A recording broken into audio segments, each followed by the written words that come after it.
Wait, sorry about that. Well.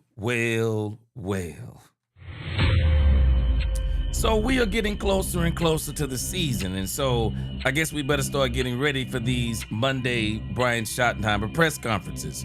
The Dallas Cowboys played on Saturday, and we didn't get a chance to hear Brian Schottenheimer even give anything to say about the game because it was so late when the game got done on Saturday night.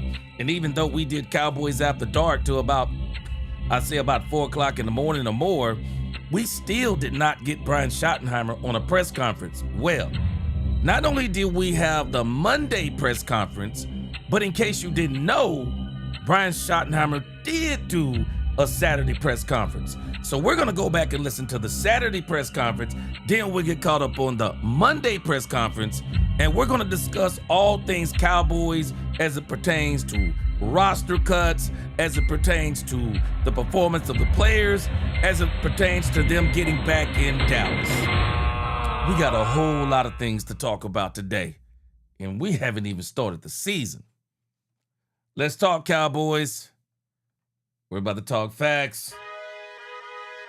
What is going on, Cowboys fans?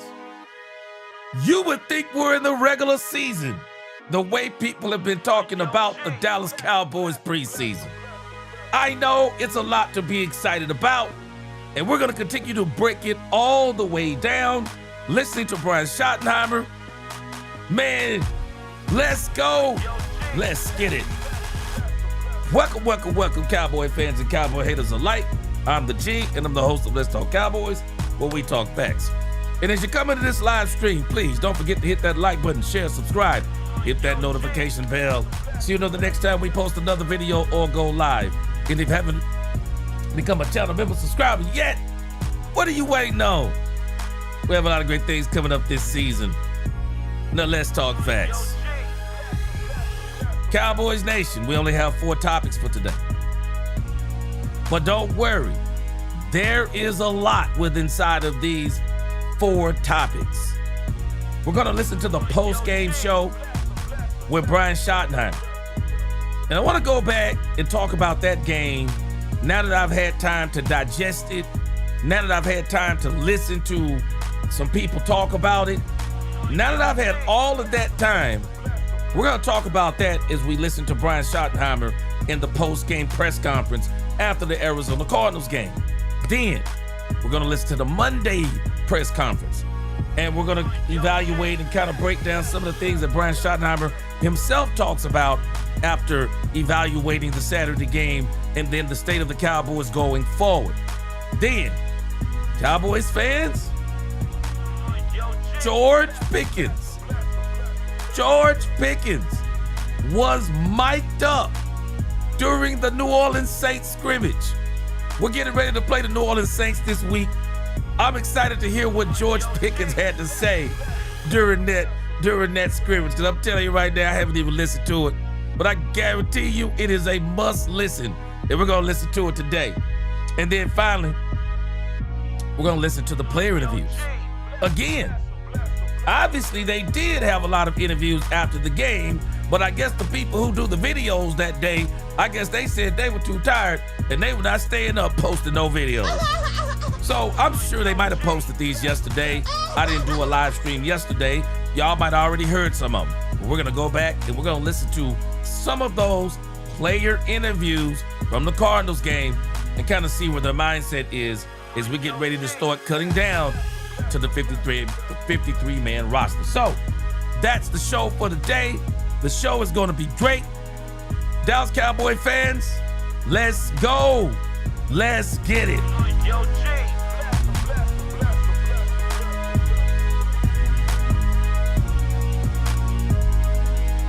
All right. Let's see if we can change it up a little bit. Let's get that roll call music in.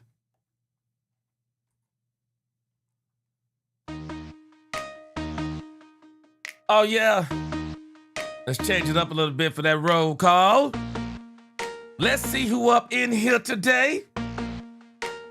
What is going on, Blaine? What is going on, Blaine? Good to see you. What's going on? Yeah, hey, we was up late. Yeah, it was awesome.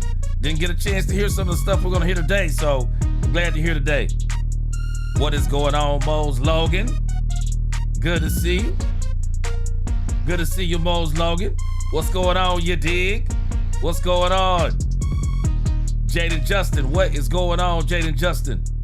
Doomsday Cowboys, Chuck Dunaway. Salute, hallelujah. What is going on? Country Field, what's going on? Big Mouse Dog, Robert Dudley, what's going on, Robert Dudley? Gregory Hicks in the building. What's going on, Gregory Hicks? 5 points of the star, what's going on?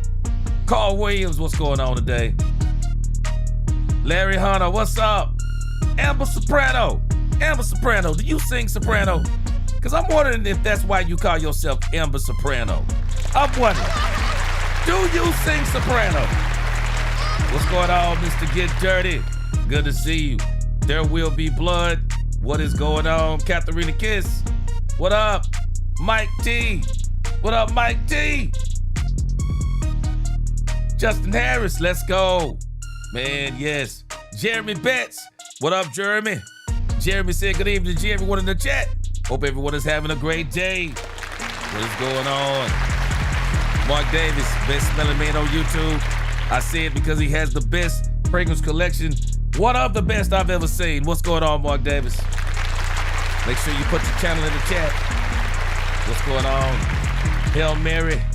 What's going on? April Showers. Hallelujah said, G, working hard. Hit that button. Hit that like button. Let's go. Eric Folks. Stephen White. What's going on, Stephen White? Shout Man. What up, Shout Man? Good to see you, Short Man. What's going on, Najee? Najee Nightingale. What's going on? Good to see you today. Football Fanatic. What's going on? What's going on, Valley G, man? Pazzy 9 in the building. G Money. Man, I'm trying to get it. Amber Soprano, you don't sing soprano? I'm shocked. I thought that was kind of like a play on like you singing soprano. All right, well, cool. Glad you're here today. What's going on? I'm the GOAT. He said 15-2 bucket. What's going on? Lynn from the 903. What's going on? Tony Jones in the crib. What up, Dacky Lee? Yeah, we won that NFC East. What is going on? What's going on, Dak? Stress not. Let's go. What's going on, JG for real? Young Merc, Hot Nicks is in the building. All right, appreciate y'all rocking with me. Best chat on YouTube, give yourselves a hand. All right, so let's mosey on over here real quick. I already kind of got it queued up. What's going on, OMG Ken? Brian Schottenheimer actually did give a post-game press conference in case a lot of people didn't know it. Because I actually didn't know it. Maybe I'm late. JG for real, what's going on? Maybe I'm late, but I know they didn't do it on Saturday morning because, I mean, I guess that would have been Sunday morning. So they probably posted these yesterday, but I didn't look at any of this stuff yesterday. So let's check out Brian Schottenheimer after the game, and then let's see how he's talking after he's had a day like I have to kind of digest it all, and then let's see how this differs from Monday, or is it the same, or does he expand? What's going on, 824 Deshaun? What's up, your boy Timothy Johnson in the building? What's up, Timothy? He said it's your boy Timothy Johnson. I like that introduction. All right, let's check this out. Brian Schottenheimer. Yes! Here we go! All right, I guess we're going to get this right in a moment. Hold on. Let's try it one more time here.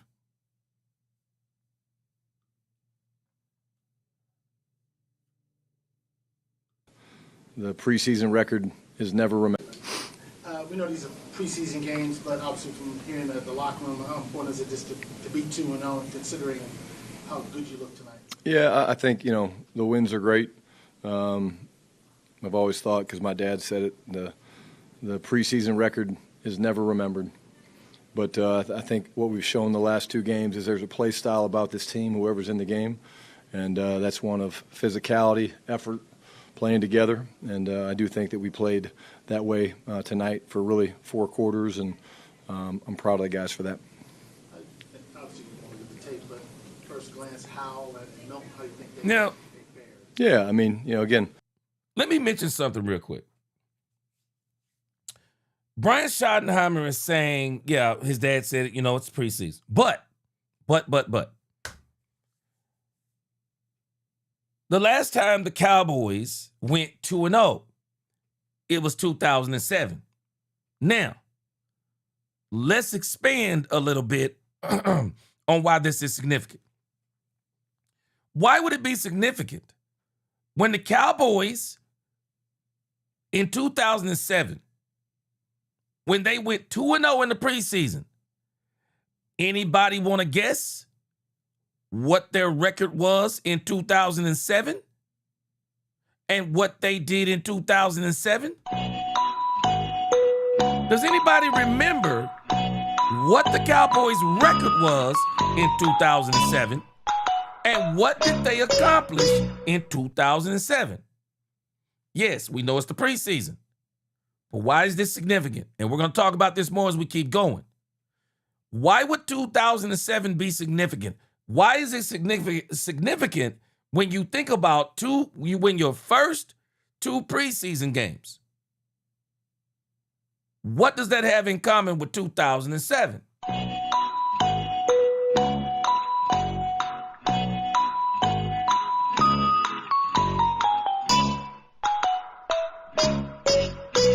Yeah, Michael Jordan says 13-3 record. Yeah, young Merc. 13-3, Blaine, Valley man, Valley G man. 13-3. Number 1 seed got knocked off by the New York Giants, who went on the road and beat the New England Patriots in the Super Bowl. And a lot of people, now, for a lot of people, Lynn said the same thing, 13-3. Now, a lot of people, they give, for everybody who say, oh, Jerry Jones ain't won nothing, the Cowboys and Jerry Jones ain't won nothing in 30 years. Man, I'm going to tell you something. That was a pretty good team in 2007. That was a pretty good team in 2007. And I don't understand what Jerry Jones has to do with young Merc. I don't understand what Jerry Jones has to do with Patrick Clayton dropping that pass. Young Merc, you remember that? Young Merc, he says Patrick Clayton dropped a gimme from Romo. Young Merc, what did Jerry Jones have to do with that mess? There is no way. Everybody was like, there's no way that the Giants. Now, this ain't like the Green Bay game. The Green Bay game in 2023. Man, we were hoping on a prayer. Green Bay was red hot, and in actuality, they were better than us. But in 2007, we were better than the Giants. Should have been. Should have been. We got beat. Young Merc said he's still sick about it. We should have won that game. We should have absolutely won that game. And so the issue is, when you think about the preseason and what the Cowboys have accomplished in the first 2 games, this is exactly kind of what Brian is talking about. What it does do, though, it helps you to understand the progress that your team has made even over last year, because you got 3rd stringers. This ain't the first team. We got the 3rd and the 4th stringers out there executing Christian Parker's defense. We got the 3rd and the 4th stringers in the 4th quarter out there still after the quarterback, still fighting hard. So surely, if the 3rd and the 4th string are doing that, surely the 1st string should be pretty much off the chain. But understand this, and I'm going to talk about this more as we listen to Brian Schottenheimer. But I'm also going to put in my mind that the preseason, you're not playing the top-tier talent. And we do got to keep that in our minds as we're going to talk about different things, and they mentioned different players. We do got to remember that. They're not playing against the top-tier talent. And we'll talk about even what that meant for the against the Arizona Cardinals. Let's keep going. I think, Joe's put together 2 really, really good halves. Sam really made one mistake, down in the red zone, kind of got fooled on one and turned it over. That can't happen. But, this is long from over. And, going back to Frisco, thankfully, and get a chance to be home and put some more training camp days in. But got to give Joe his credit. He's played really well the last 2 games, but we have a lot of confidence in Sam as well. Now let's keep going. What's going on, Cowboys fan 864? What's going on? Good to see you today. What up, Brian Worley? Yeah, Jeremy Betts, he says, T.O. also dropped the pass and defense gave up a 75-yard touchdown drive with 1:40 to go before halftime. Jeremy Betts, man, your memory is off the chain, bro. You got that creatine brain, man. You got that creatine. That creatine help you with that memory. Yeah. But yeah, hey, Amber, that defensive line for the Giants, yes, it was on steroids. That may arguably be one of the best defensive lines. It's got to be top 10 defensive line of all time. With Michael Strahan and that group, man, they were crazy, crazy good. And again, Brian just brought up Joe Milton. And I'm hoping there'll be some more Joe Milton questions as we keep going. But when you think about Joe Milton even, Joe Milton has played a very good 2 halves over the next 2 preseason games. But as I've been listening to people talk, and even kind of going back to the conversation we had on Sunday morning / Saturday night on Cowboys After Dark, Joe Milton is still a work in progress. Still a work in progress. And so, I think everybody got to be a little bit careful on crowning Joe Milton as being ready to be a starting quarterback in this league. Maybe for Joe Milton, it's good for Joe Milton to continue being behind Dak Prescott, at least for another year. Continue to be behind Dak Prescott. And I'm not even saying that because I think, if something was to happen, that he can be the heir apparent to Dak Prescott and take us wherever, whatever the case may be. No, I think he's still got some time to go. Joe Milton was doing that against an Arizona Cardinals team. Y'all remember what I told you about the Arizona Cardinals? We were on our 2nd preseason game. The Cardinals were on their 3rd preseason game. And while we're out there trying to see, having a battle of the 2nd and the 3rd, Arizona, I'm not so sure Arizona was in that mindset. Because from what my understanding is, kind of reading some of the things that they were saying over there at Arizona, that they kind of were settled on some things already. So I'm not discounting it, what Milton did, because what I was looking for was pocket presence, decision-making, touch on the ball. I thought he made some very good touch passes, which, really shows you he's worked on his game. The things that you were looking for, you saw it. You saw the progress, the progression. But, let's be careful. Crowning Joe Milton so fast that everybody now is saying, "Oh yeah, Joe Milton, he can be a starting quarterback." Yeah, let's be a little bit careful on that. I think Joe Milton still needs to continue to work. Yeah, still needs to continue to work. I think it's great for him to continue to work behind one of the best quarterbacks, not only in the league, but one of the best leaders that we've seen in football, and just continue to just let it turn into muscle memory of doing the right thing. So again, Joe Milton, I think before everybody be so quick to crown him on everything, because, and I'm hoping, we got good coaching here, that Joe Milton don't let stuff like that go to his head. Keep your head down, keep working hard. Don't read your own press clippings. Let another man praise you, but you keep your head down, keep working hard. Because I'm sure there will be some teams that will probably come knocking on the door for Joe Milton. I think there'll be some teams that'll come knocking on the door. In particularly, I think next season, they'll be knocking on the door for Joe Milton. Yeah, I do. Anvil said Milton's ceiling has always been high. Yeah, his athletic ability. Yes, athletic ability. Yeah, that's why the Cowboys traded for him off New England. Yeah, now, he's got a very high ceiling, but the issue is he's got to keep working because that's the very reason why the New England Patriots traded him too. That's the very reason that the New England Patriots traded him. Am Soprano, don't get me started on the Cleveland Browns. Hey, I think you and me are better than Deshaun Watson right now. I'm sorry. I mean, Cleveland Browns, Amber Soprano, I'm sorry. They need to be drug tested. They need to be drug tested. Deshaun Watson, Stevie Wonder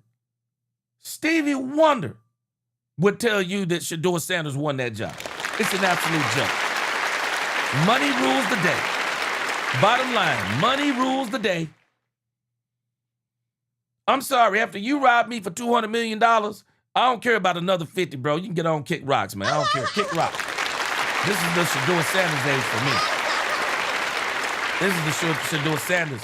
This is the Shedeur Sanders age for me if I'm Cleveland. I don't care nothing about the fact that we're paying him $50 million. I'm going to do exactly what Sean Payton did. Sean Payton, he should have disrespected Russell Wilson. I thought he disrespected him on a level that's insane. But as far as getting rid of Russell Wilson, no problems with it. No problems with it. Sean Payton said, money don't mean nothing. We're going to pay you the money whether you come here, whether we let you continue to play and do terrible and lose games, or we let you go, do terrible and lose games. I don't care. I'm going to let you go. That's how I see it. Y'all already done messed us out of enough money. Cleveland Browns should have let him go. I think it's detrimental to the fan base. It really shows your fan base that you don't care nothing about the fans. And don't give me all this, they watch tape. Amber Soprano, I'm sorry. Don't get me on a roll. You and me are better than what Deshaun Watson has put on that field this preseason. Gerald Jackson, what's going on? He said, yeah, Joe is making strides. That's it. Let him develop organically. Yeah, he needs some more time. Yeah, Gerald Jackson said, I remember when we had Trey Lance, folks were trying to anoint him. Let's pump the brakes. Gerald Jackson, remember the preseason game Trey Lance had? Remember the preseason game?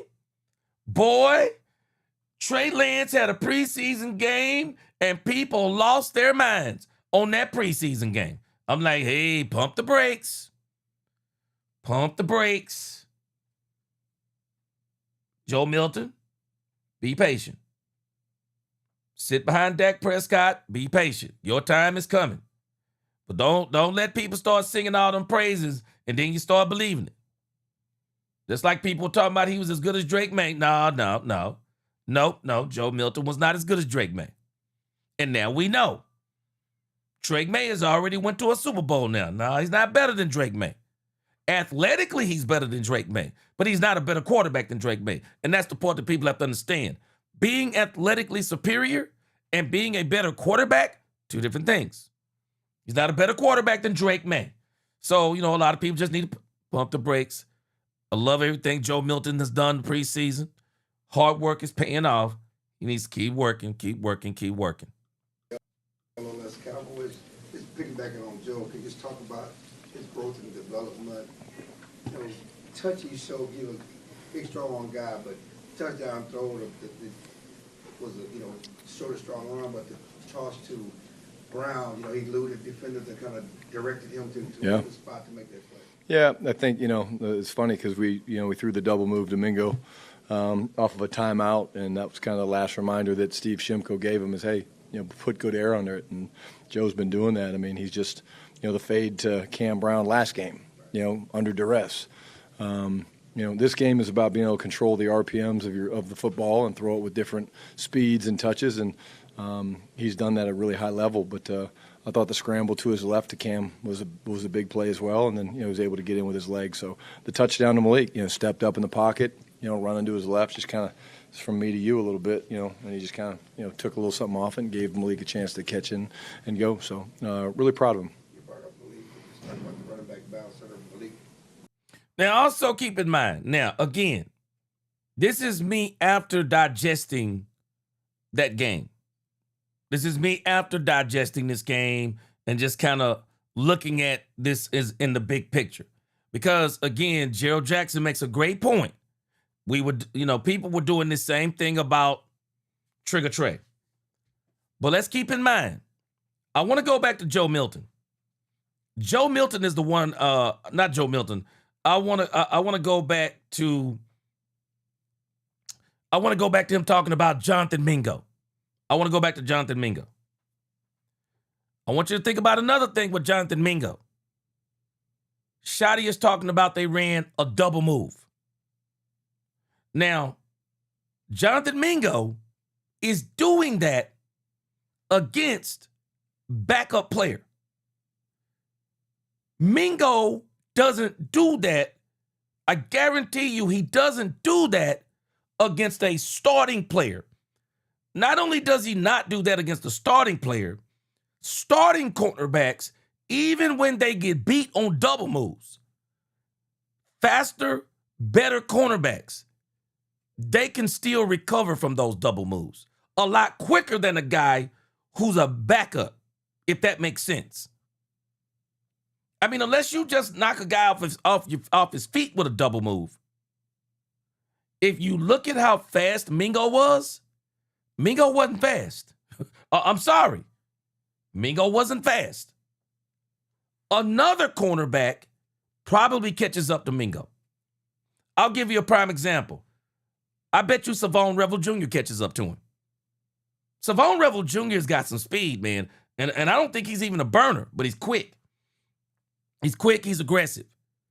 I'm just taking all of these things into totality because when you start thinking about roster spots and all of those types of things, because in the grand scheme of things to me, I'll be honest with you, Jonathan Mingo, I mean, you're literally talking about Jonathan Mingo did the same thing that Kalen Carson did last year. Do y'all remember how trash Kalen Carson, and I'm not talking about Kalen Carson trash as a human being or an individual. I like Kalen Carson. I'm sure he's a great human being. But last year, Kalen Carson was getting toasted out of his socks. Kalen Carson got an interception last year in one of the preseason games. And that was probably the difference in him being cut off a team and making the team. One play. One play. And the reality is, Joe Milton, I don't think Joe Milton has been great. Not Joe Milton, Jonathan Mingo. I don't think Jonathan Mingo has been great. I don't think Jonathan Mingo has been great. I think Jonathan Mingo has been okay, but because you gave up a 4th round draft pick for him, he's better than okay. Make sense? Make sense? 4th round draft pick. It's another one of these Schoonmaker things.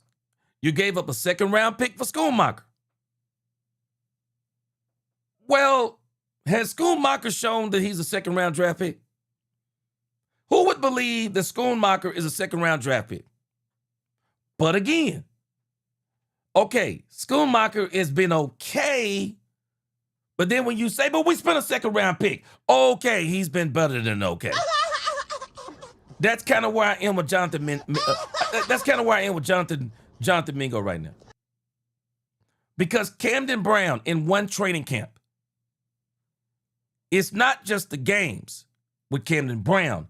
It's been the entire camp. The entire camp. The man came in, undrafted free agent, and worked his way all the way to first team reps. I don't think people understand how unusual that is. For an undrafted free agent, not to work himself the 3rd team, 2nd team, worked himself the 1st team. Jonathan Mingo hasn't done that. Jonathan Mingo has really come in with the understanding he's a 4th round pick and we want him to be successful. Camden Brown was undrafted free agent. Let's see what he can do. Oh, no. Jonathan Mingo, 4th-round pick. I know Shotty's been hyping him up, but our eyes can see. Those guys who've been out of Oxnard, California, they can see. And no one was talking about, man, Mingo been killing it. No, Camden Brown's been killing it. So again, as I'm hearing stuff, and after I've kind of digested this game in the grand scheme of things, depth-wise, great. But then when I started looking at, but what would that look like against better competition? I'm like, for me, that's why I would still be out on Mingo. I would still be out on Mingo. Nah, bro, you're a 4th-round pick. You've been around for quite a while. Camden Brown is a UDFA. He ran circles around you. That ain't good enough for me. And one touchdown actually wouldn't change that for me. It wouldn't. One touchdown wouldn't change that for me with Jonathan Mingo. And even with Joe Milton, I want y'all to keep this in your mind. Joe Milton was not playing against top-tier competition. I liked everything I saw from Joe Milton. But understand this. The speed of the starting competition, it's different, it's faster. And so where you have all the time or a lot more time, or you can do so many things against the 2nd, 3rd, and 4th team, when you get up against those starters, it's a half second faster. Everything's a half second faster. And so where one guy's way back, now guy's way in your face. Where you got 5 feet of distance between that wide receiver and that cornerback, or 2 feet, now it's Dak Prescott, tight window throw. Now you got to throw it even if he isn't open. You got to throw him open. Now you don't even have to just throw him open. Now you got to throw it in a spot where nobody can get it but him. Tight window throw. So again, that's why I say I want to see Joe Milton continue to develop. Because I think sometimes people are too quick. They're way too quick to crown someone off of a performance. Way too quick to crown someone off of not evaluating the whole situation and looking at, okay, the competition, the amount of time, and all those types of things. A lot more evaluation has got to go in this. Let me read the super chat. Let me hear what some of you guys saying. What's up, Jamalism? Appreciate the super chat. Yeah, he said it's a travesty what they're doing to the shore. To Shador Sanders. No doubt about it. Todd Monkey can tell us anything he wants to, Jamalism. It's a bunch of bull junk. It came down from Haslam. We're paying. It's this simple with Deshaun Watson. We're paying him $50 million. I want him on the field. Not me. I don't give a doggone. Get him out of here. I don't give a doggone. Not me. Get him out. And after what he said on Saturday, and then backtrack today, get out. Get out. Too much for me. I couldn't do it. Sean Watson not only would not be my starting quarterback, he'd be cut today. Yeah, he'd be cut today. But again, yeah, Fire Daddy, he said the Mingo experiment is over, in my opinion. But see, they gave up a 4th-round pick. I guarantee us, if the Cowboys had not given up a 4th-round pick for Mingo, he'd have been gone. No doubt about it. He would have been gone. He would have been gone. And that one catch wouldn't have done it for me. That one catch wouldn't have done it for me. It wouldn't have done it for me. I'd rather have Milton. I'm not sure what that means. Milton is fine. We just need to let Milton keep developing. Just let Milton keep developing because, again, I don't want people to look at that one job and say, yeah, man, Milton is ready. No, let's let Milton keep developing. That competition he played against, let's get it, understand it. It was not top-tier competition. And that's where Mingo, because again, have y'all not realized? What have Jonathan Mingo's biggest performances been against? Jonathan Mingo in the pros,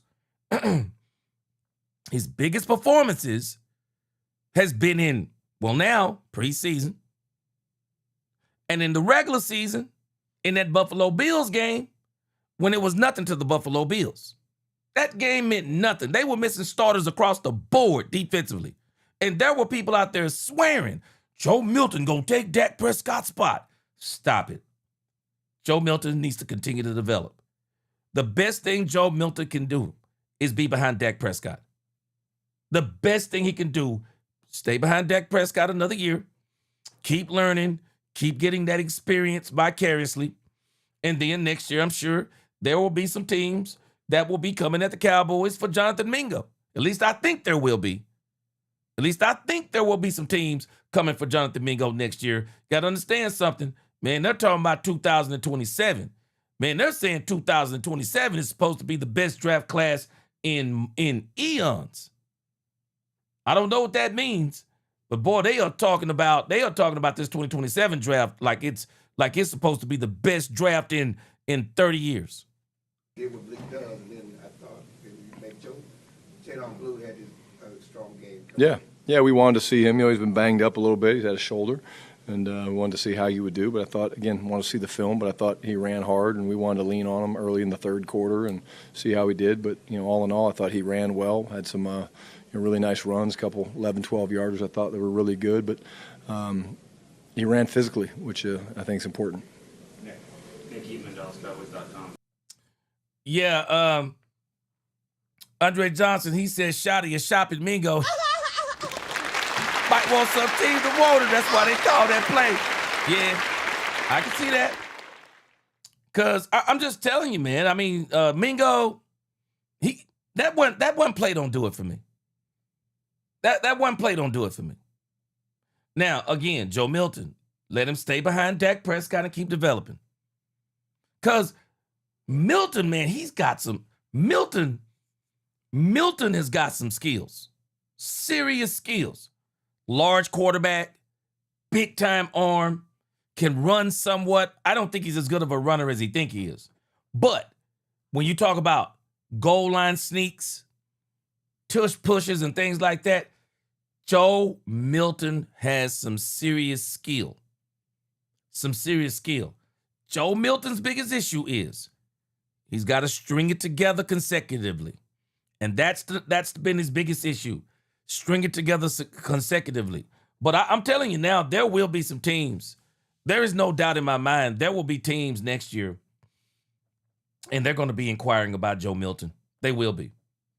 But for this season, let him stay where he is. Let him stay where he is. And I think the Cowboys are with the same consensus. He's a very good backup quarterback. I still say I'm not going to change what I said.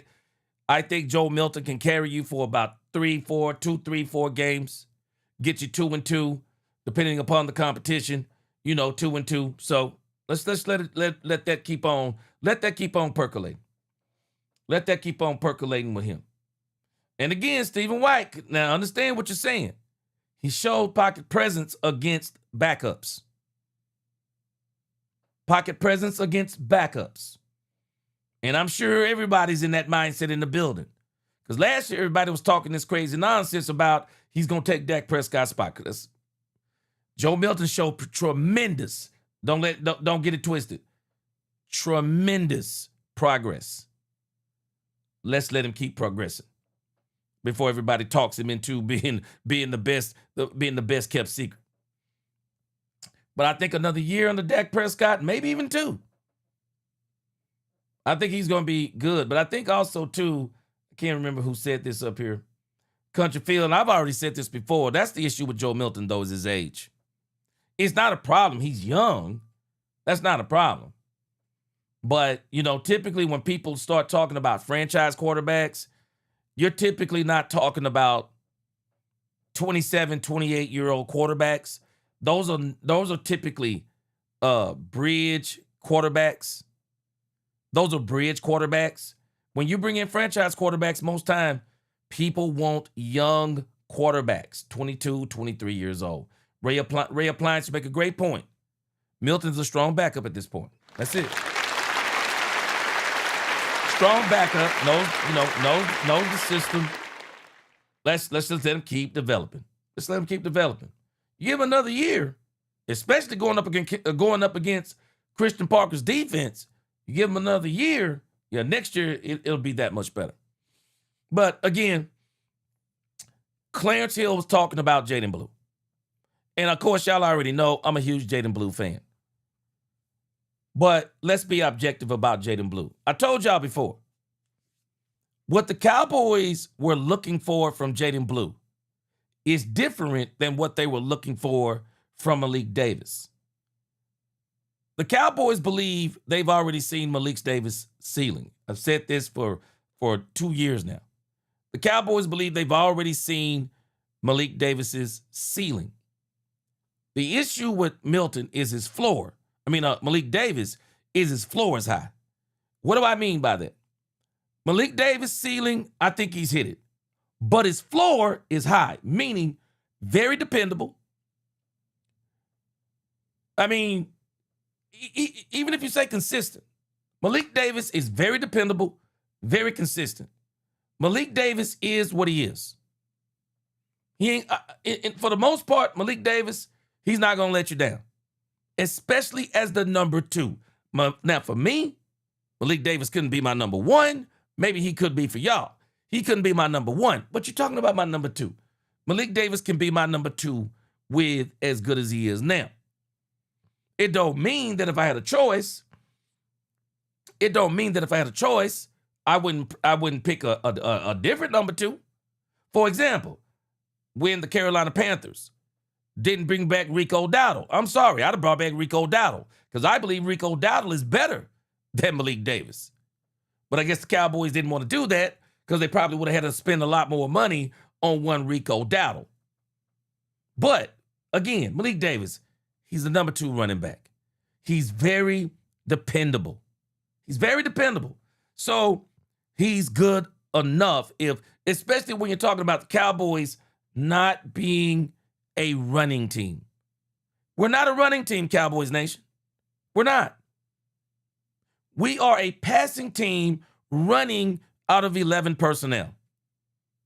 For everybody who's, Mo, he gonna play Mo. No. Brian Schottenheimer, I'm sorry. I watched Marty Schottenheimer. Brian Schottenheimer does not play Marty ball. He may mix a little bit of Marty ball in there. Schotty is not his father. He's not his father. And the reason why he's not his father is because you think about it, man, a guy like LaDainian Tomlinson, man, they're not even making running backs like LaDainian Tomlinson anymore. They're not making LaDainian Tomlinsons and Emmitt Smiths no more, man. They're not making those guys no more. Teams today of what guys like Emmitt Smith was, guys like LaDainian Tomlinson. Now, the reason why I'm mentioning those 2 running backs, when you talk about those types of running backs, they could not only run the ball, but they could catch, they could block. They were the epitome of all-purpose back.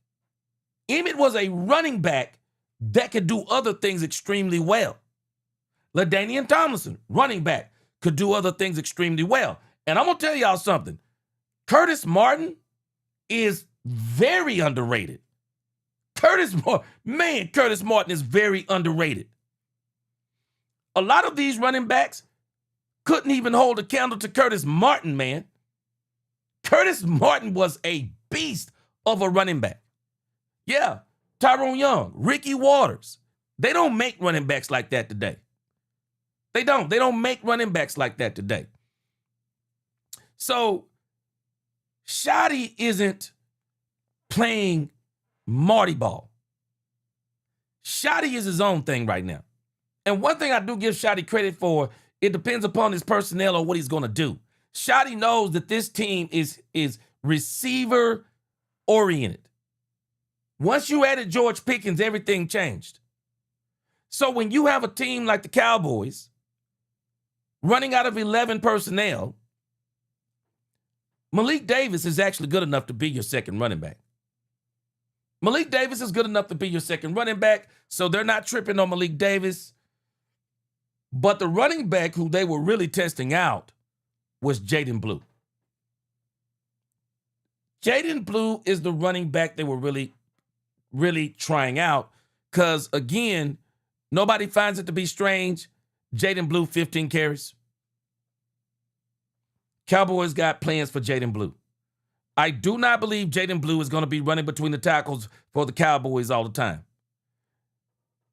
I'm still sticking on what Schotty said. We have not shown y'all everything. And I think the thing that Schotty is going to unleash on this league in 2026 is going to be his perimeter run game.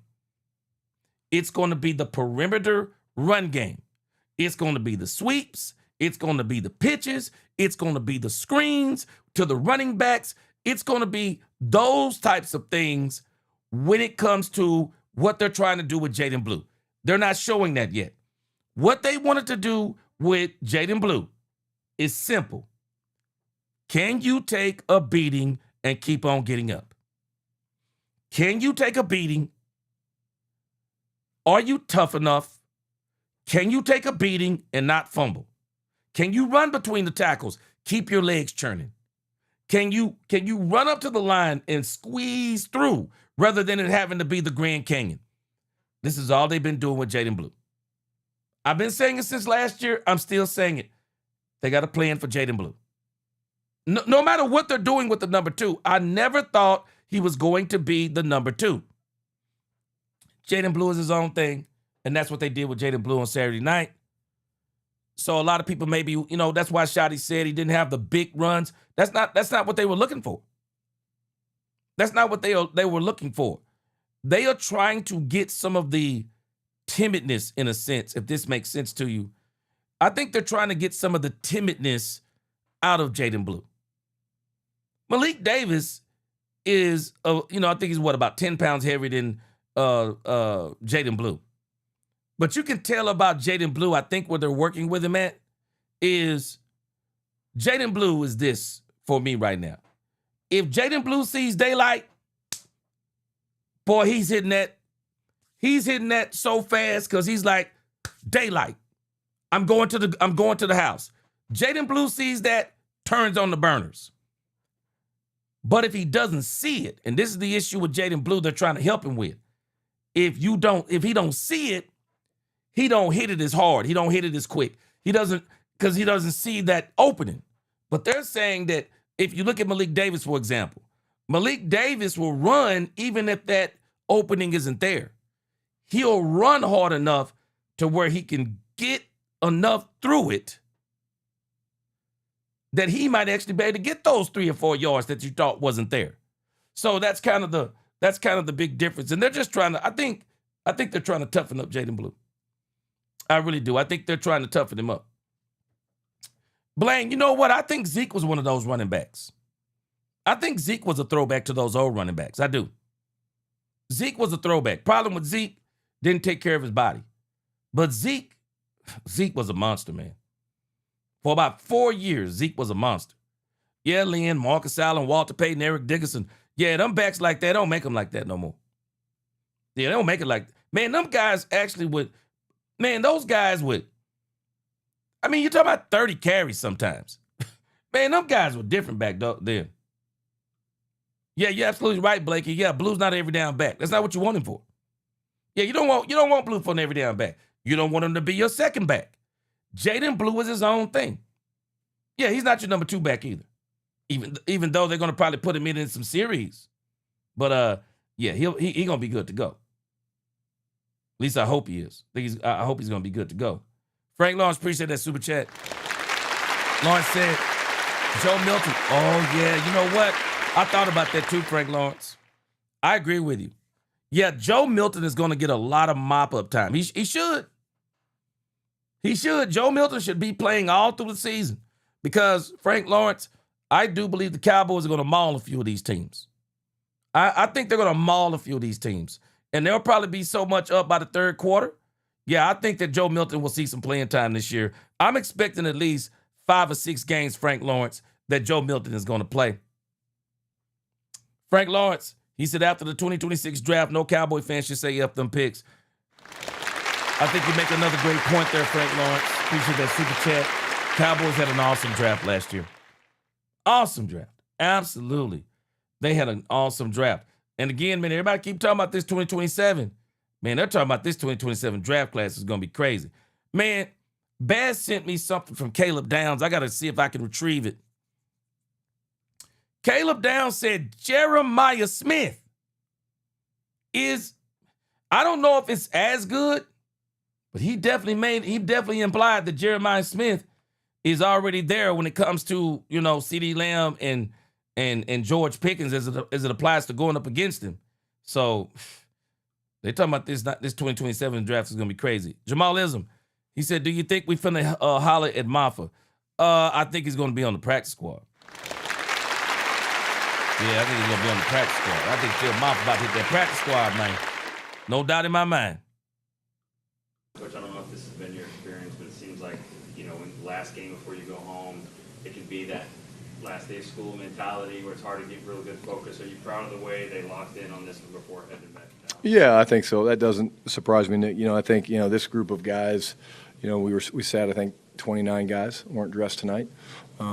These guys that played were playing for something. They want to be part of this family. They want to be part of the star, the brand. And, you know, I have to say this because I mentioned there, but, you know, I saw something that I've never seen, an entire fan section cheering for, you know, Pete Shiaz, and that was really, really cool. And, you know, like, it was really awesome. Had him break it down, and his comments, I'll let him share those with you guys, but it's really cool. We talked about the brotherhood, and but yeah, I didn't think these guys would have any let up.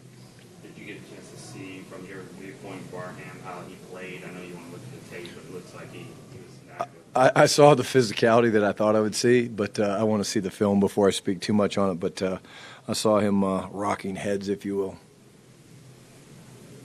Mickey, you got anything? Okay, you're good. Quentin Jody for them now. I want to talk a little bit about, you know, I know that he was undrafted coming in. Can you just kind of talk about his development, you know, with this team? Obviously, he wants to make the team. Sure. Yeah. Well, I'll say this.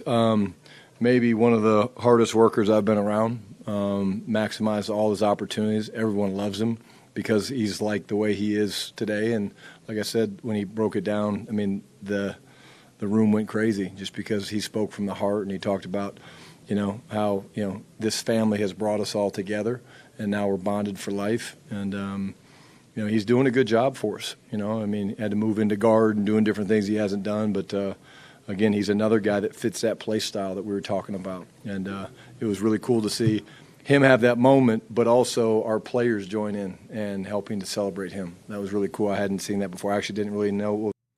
Now, they're talking about Shiaza Pete. I think it's a really good story with Shiaza Pete. And I think Shiaza Pete may be one of these guys that can develop into a great player. I don't know yet where I am on this thing with Shiaza Pete, because I really haven't been hearing anybody just talk about how great he is. And, you know, for as much as I like the story, I don't think it should be about the story, if that makes sense. Because I always forget the guy that the running back who is the son of the guy that works for the Cowboys. Matter of fact, he got picked up by the Tennessee Titans, maybe it is. Who's the little running back that we had? And don't let me call him small. The shorter running back that we had. Because he was such a great story. And everybody knew the Cowboys drafted him for a story. And they took up a roster spot for him. And just didn't even use him. It doesn't. Deuce Vaughn. Thank you. Thank you, for real. I mean, Deuce Vaughn. Everybody knew it was a story. Deuce Vaughn was a story. Houston Texans. Thank you, JG, for real. Houston Texans. It was a great story. But, come on, man. They were never going to use Deuce Vaughn. I'm just telling you, I think you got to be a different type of play caller. There are only about 3 play callers in this league that I would trust with Deuce Vaughn. There's only 3 coaches in this league. And I mean 3. And maybe y'all could throw out some more. But there are only 3 I can think of. Top of my list, Sean Payton. Sean Payton could turn Deuce Vaughn into a superstar. I think Sean Payton could. Everybody can't turn a smaller running back into a star because he's already too small. So you got to be a very good play designer to be able to even design the plays right. Because it's risky to have a player that's short and throwing, it's tough. I think you could get Sean Payton. I would trust Sean McVay. I would trust Andy Reid. And I'm going to add one more coach. And that is the coach. His last name is Peterson. He was the coach of the Eagles when they beat the Patriots with Nick Foles. He's a heck of a play caller. It's only those 4 coaches. Those are the only 4 that I would even trust with a player like Deuce Vaughn. And so I say all that about Shiaza Pete. I don't want the Cowboys to give him a spot because it's a story. Let the story be he played so hard that he made the team and he's going to be a contributor.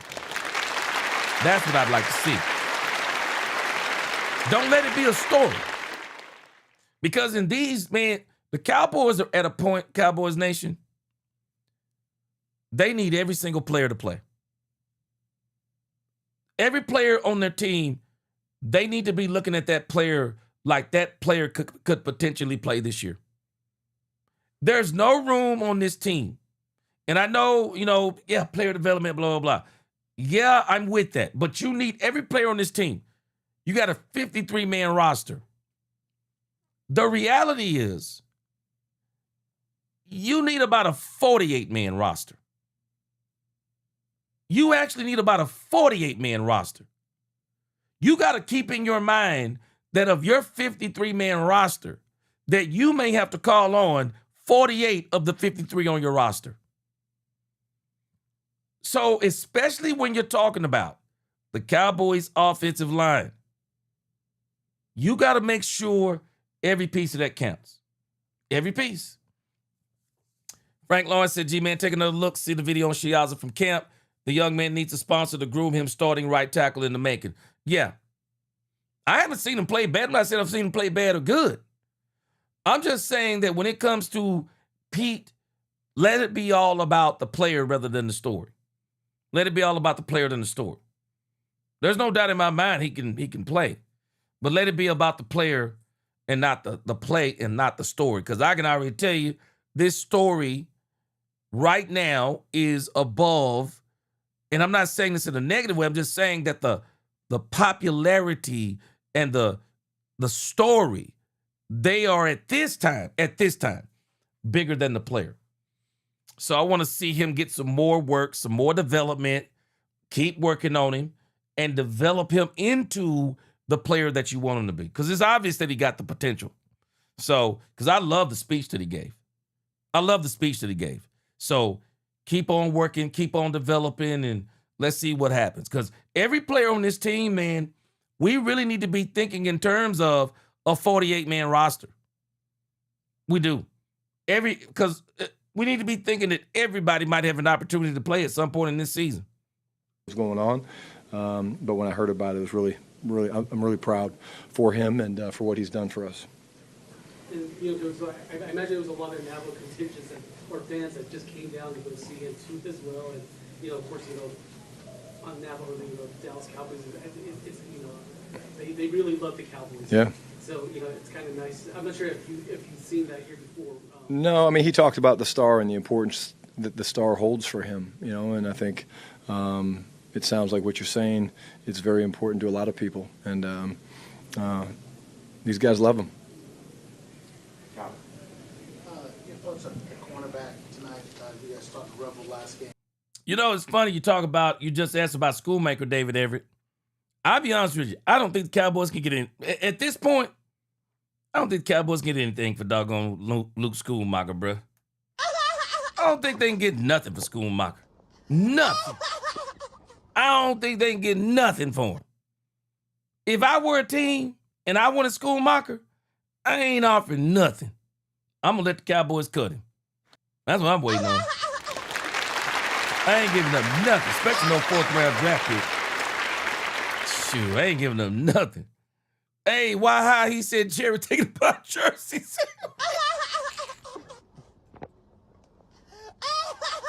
Well, I can tell you this. I don't know if Jerry's thinking about jersey sales. But Shiaza P, shoot. Boy, he make this team. Oh, he about to make a whole bunch of money off jersey sales. He about to make a whole bunch of money off jersey sales. You better believe it. Gonna make a ton of money. Yeah, I love his locker room speech, mixing and moving pieces around, and it was really cool to see Von get that interception. That was a big play, a little sudden change for us, big momentum play. Speed's been doing a really good job, both on defense and special teams. So we wanted to see him get out there and compete early on. And size, speed guy that's been playing great, and just keep forcing competition. And no one's going to get complacent because we're not going to let them, because it's a talented roster, and it's going to be some really tight position battles as we get closer to final cutdowns. The decision to not play Caleb. Yeah. Showing you enough. Talk about that a little bit. Yeah, he's a really good player. And I can go into, if you guys want me to go into it more, you guys have been in practice every day. He's really good. He's played a lot of football, and I'm not saying he's not going to play in the next preseason game, but I wouldn't expect to see him out there a lot. Blue, this is back. Yeah, they putting Caleb Downs in bubble wrap. Yeah, they putting Caleb Downs in bubble wrap, and it makes sense. Fire Daddy, I got that on a sound effects website. Yeah, I got that on sound effects website, Fire Daddy. And I think it's called Sound Effects. Yeah, it's just a little sound effects website, man, that you can get all them sounds from. But again, man, Caleb Downs, they're going to put him in bubble wrap. Now, y'all remember that people, I was having a conversation last week, and I was telling y'all, people keep saying that Caleb Downs will be the defensive rookie of the year. And I keep telling y'all that I believe Ruben Bain Jr. is going to be the defensive rookie of the year. Well, Vegas now has their odds up. I think it's Vegas. I heard 105.3 The Fan talking about it today. And Vegas is even saying the same thing. They're saying that Ruben Bain Jr. is going to be the defensive rookie of the year. Man, I told you about people talking about that man's hairline, bro. Boy, that man's got a chip on his shoulder. Talked about the man hairline, Tyrannosaurus Rex arms, brought up his hit. Man, the thing about the accident. Man, Ruben Bain Jr., Ruben Bain Jr. gonna hurt somebody this year. I'm telling y'all right. Boy, Ruben Bain Jr. gonna hurt somebody this year, man. But that man gonna hurt somebody this year. But Caleb Downs, again, they're talking about Caleb Downs. They've seen enough of Caleb Downs. He won't be out there anymore this preseason. Caleb Downs is an absolute beast. He's gonna be a great player for the Cowboys. Just mind, body, and spirit, man. Just knows the game, man. Well beyond his years. He didn't practice all week. Generally, guys don't practice, they don't play. But just talk about him practice, I guess, playing after not practicing with the injury, showing toughness, and the need for him to play because of the competition with. Yeah, I think he feels the competition. I think he feels the fact that this is a deep room. I mean, I can't step up to a podium and answer a question about the running back room without mentioning Izzy. I mean, and then Phil Maffa has a touchdown, and Malik is what he is, and Jaden, so these guys got to go. I mean, and it's been fun for us to watch them, in pass protection. But when you don't practice, it's hard to go in there and perform the way he did. So that's progression for him and something that he should take a lot of pride in. Israel Abanikanda practice squad. I see practice squad. I told y'all before, Israel Abanikanda, people, I'm not even going to go into it, but I was never singing the praises of Israel Abanikanda. It's not that Israel Abanikanda isn't a fast, he's a fast guy, but I went back, watched film on him last year. Man, Israel Abanikanda is what he is. There's a reason why the Cowboys were able to get him. There's a reason. It is rare that you're going to find a number 2 level running back, potentially could be a number 1. It is so rare to find that. It's not Israel Abanikanda. That's not what he is. Now, Israel Abanikanda, could he be a 3rd running back on your team? Yeah, he probably could. He probably could. But I can tell you this, before the Cowboys got him, other teams didn't think that. And even when they did think it, what did they do? They wound up cutting him. And I'm saying that because if Israel Abanikanda makes the running back on your team, you need to start looking at your running back room again. That's all I'm telling you. That's all I'm telling you. That's no knock on him. That's just the truth about it. If that man makes the 3rd running back on your team, you need to look at your running back room. Your running back room ain't good, man. Your running back room isn't good if Israel Abanikanda is even your 3rd running back. Not at this time. You keep working, maybe next year. But right now, I hear Shotty talking about Israel Abanikanda. So doggone well, there's no room on this team for Israel Abanikanda. There's absolutely no room on this team for Israel Abanikanda. It's just not. Frank Lawrence said, G-Man, we had Downs and Bain fall. Could have got, man, Frank, we were close, boy. Frank, we were close. Man, I'm not lying, bro. We were close. We were close to having Ruben Bain Jr. And I thought it was about to happen too. I ain't gonna even lie to you. But I thought the Cowboys were about to get Ruben Bain Jr., bro. I did. But I tell you this, I'm not mad about Jayshon Barham. Shoot, boy. Jayshon Barham, man, we're gonna look back on that 3rd round. He's going to be another player in a long list of 3rd round picks that teams probably look back on and regret they didn't pick up. Yes, guys, let's get them likes up. We got 400 in here now. Let's see if we can get this up to 200 in the next 10 minutes. Let's go. We've seen Mingo grow because they made a trade for him and he had some health issues and now he looks like he's really starting. Yeah, he's playing with so much confidence, Calvin, and each week in and out, beating man-to-man, the double move was awesome. But the confidence is real, and he knows he belongs, and he knows that he can, make plays, but, he's back returning kicks. He's making tackles on special teams. Like, he's a football player, and I don't think I could have said that about him when we got him. Wait a minute, man. Come on, man. Come on. Come on, man. Let's keep this real, man.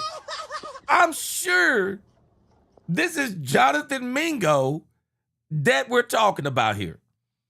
Really? Wait a minute. Wait a minute, man. Do y'all hear the way that he's talking about Mingo? Where's Miss Matrix at? Brian Schottenheimer has a love affair with Jonathan Mingo. And I don't mean that in no crazy way. He loves Jonathan Mingo. Now, Mingo has done good, I guess, but come on. I mean, this is how we talking about Mingo now, man. Bass in the building. Bass, this is how we talking about Mingo now. Listen to him describe Jonathan Mingo. Man, you got to go back and look at the tape on this now because of the way he talking about Mingo. So he can, what up, Thomas Lopez? Make plays, but he's back returning kicks. He's making tackles on special teams. Like, he's a football player, and I don't think I could have said that about him when we got him, 2 years ago or whatever it was. But he, make no mistakes, he is a damn good football player. We always think you might keep 5 receivers, but I'm struggling with this. I wonder if this same energy would be exuded towards Jonathan Mingo if he wasn't a 4th round pick.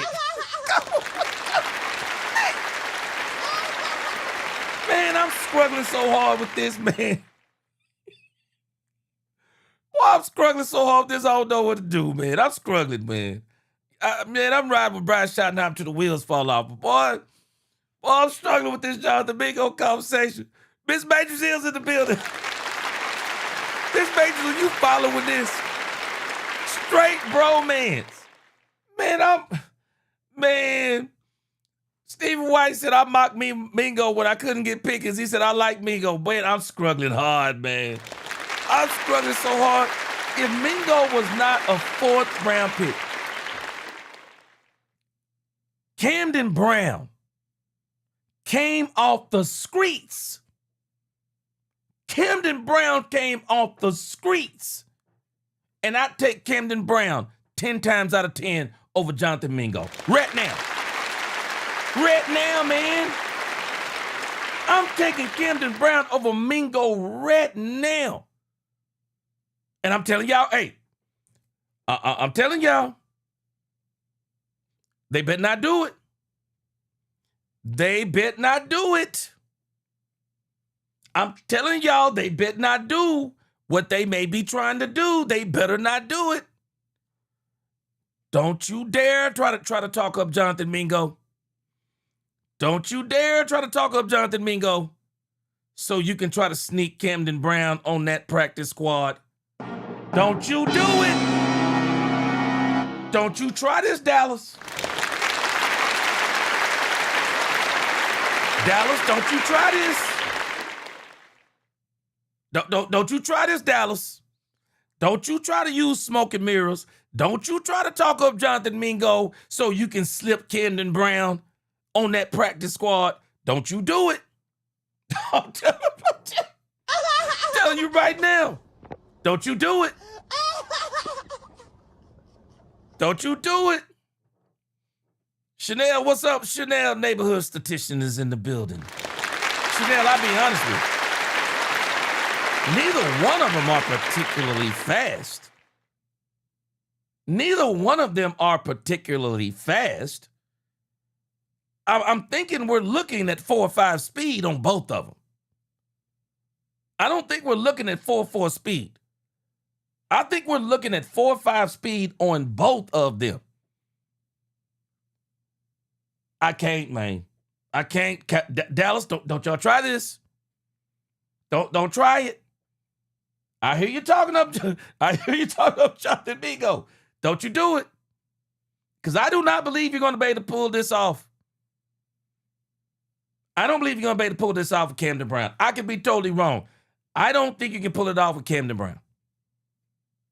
With the way Camden Brown has performed, not only, and I'm going to say something here that's funny, but I'm going to go back to Christian Parker. Christian Parker talked about how the Cowboys media are allowed to put all of this footage up about players and, watching the team practice.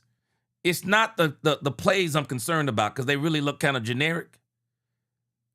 But because the Cowboys media have posted so many clips about Camden Brown, the entire NFL fan base, teams, everyone knows this dude Camden Brown should have been drafted. Shoot, if Jonathan Mingo was drafted in the 4th round, then where should Camden Brown have went? Where should Camden Brown have went? Shoot, if you telling me Mingo 4th round, shoot, I'm telling you Camden Brown is late 3rd round. Ain't no way.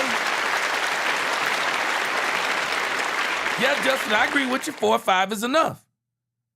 Because when it comes to speed, that ain't the difference for me because I don't think we're talking about fast guys either way.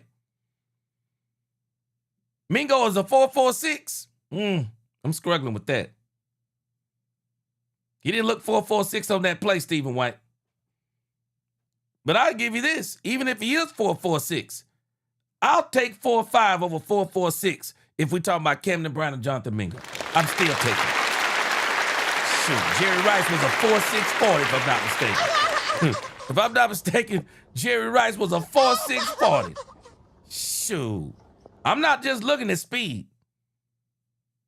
If it was speed, neither one of them making the list.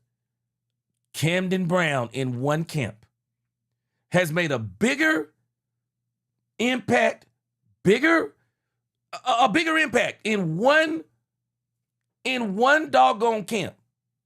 Camden Brown made everybody take notice to who he is. Everybody. Camden Brown made everybody take notice to who he is. Everybody. I'm taking Camden Brown all day long. I'm taking Camden Brown all day long. Now, if Mingo's running a 4-3, you know, we'd probably be having a different conversation. But Camden Brown has shown. Well, hey, Chanel, we already know Brown got hands. You got to tell me Mingo got hands. You ain't got to tell me Camden Brown got hands. Man, let me tell you something.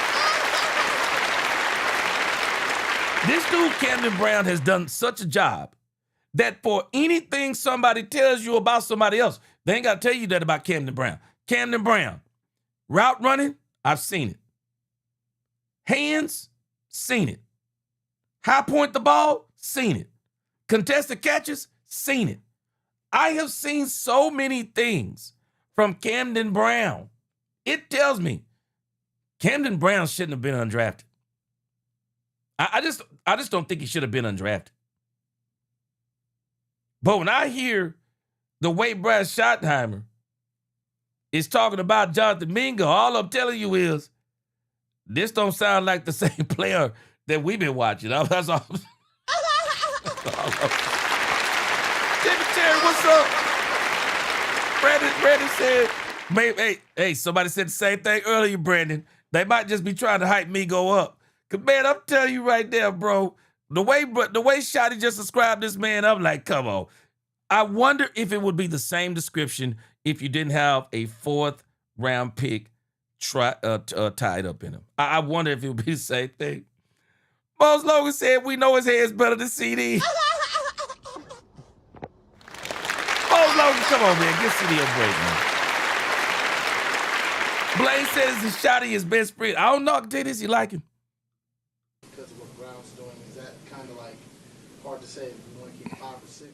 Yeah, we'll start playing those numbers games here in a couple weeks, and but it's a talented room, and it's like I said, I'm proud of the Joneses and Jerry and Steven and Will McClay and the personnel group. I mean, we're a much better football team on paper, but the play style's right, and that's what these guys believe and know, and it's cool when your young guys are the guys that are battling do that. It puts a lot of fun pressure on the vets because they got to step up and do the same thing, which I know they will. Be a better football team. Yeah. Stephen White make a great point here. Fighting over the last in the clip is an awesome problem to have. You better believe it. That wide receiver room is loaded. That's going to be the hardest decision they're going to have to make, man. That doggone wide receiver room is a problem, bro. It is a problem. It really is. Frank Lawrence said, Dak in shotgun, Pickens, Lamb, Camden, Trigg, Ferguson on the field, no running back. What you going to do? Man, hey, Frank Lawrence. Appreciate the super chat, Frank Lawrence. Frank Lawrence. I believe the Cowboys are up to some trickery, Frank Lawrence. Schoonmaker, I believe, is going to be the 3rd tight end on the team. It's strange to me. Michael Trigg gets a toe injury, and he might not even play the next game. I believe the Cowboys are going to stash Michael Trigg on injured reserve. Because you can have 2 players on injured reserve as far as this practice squad thing or whatever it is. I got a feeling the Cowboys are going to put Michael Trigg there.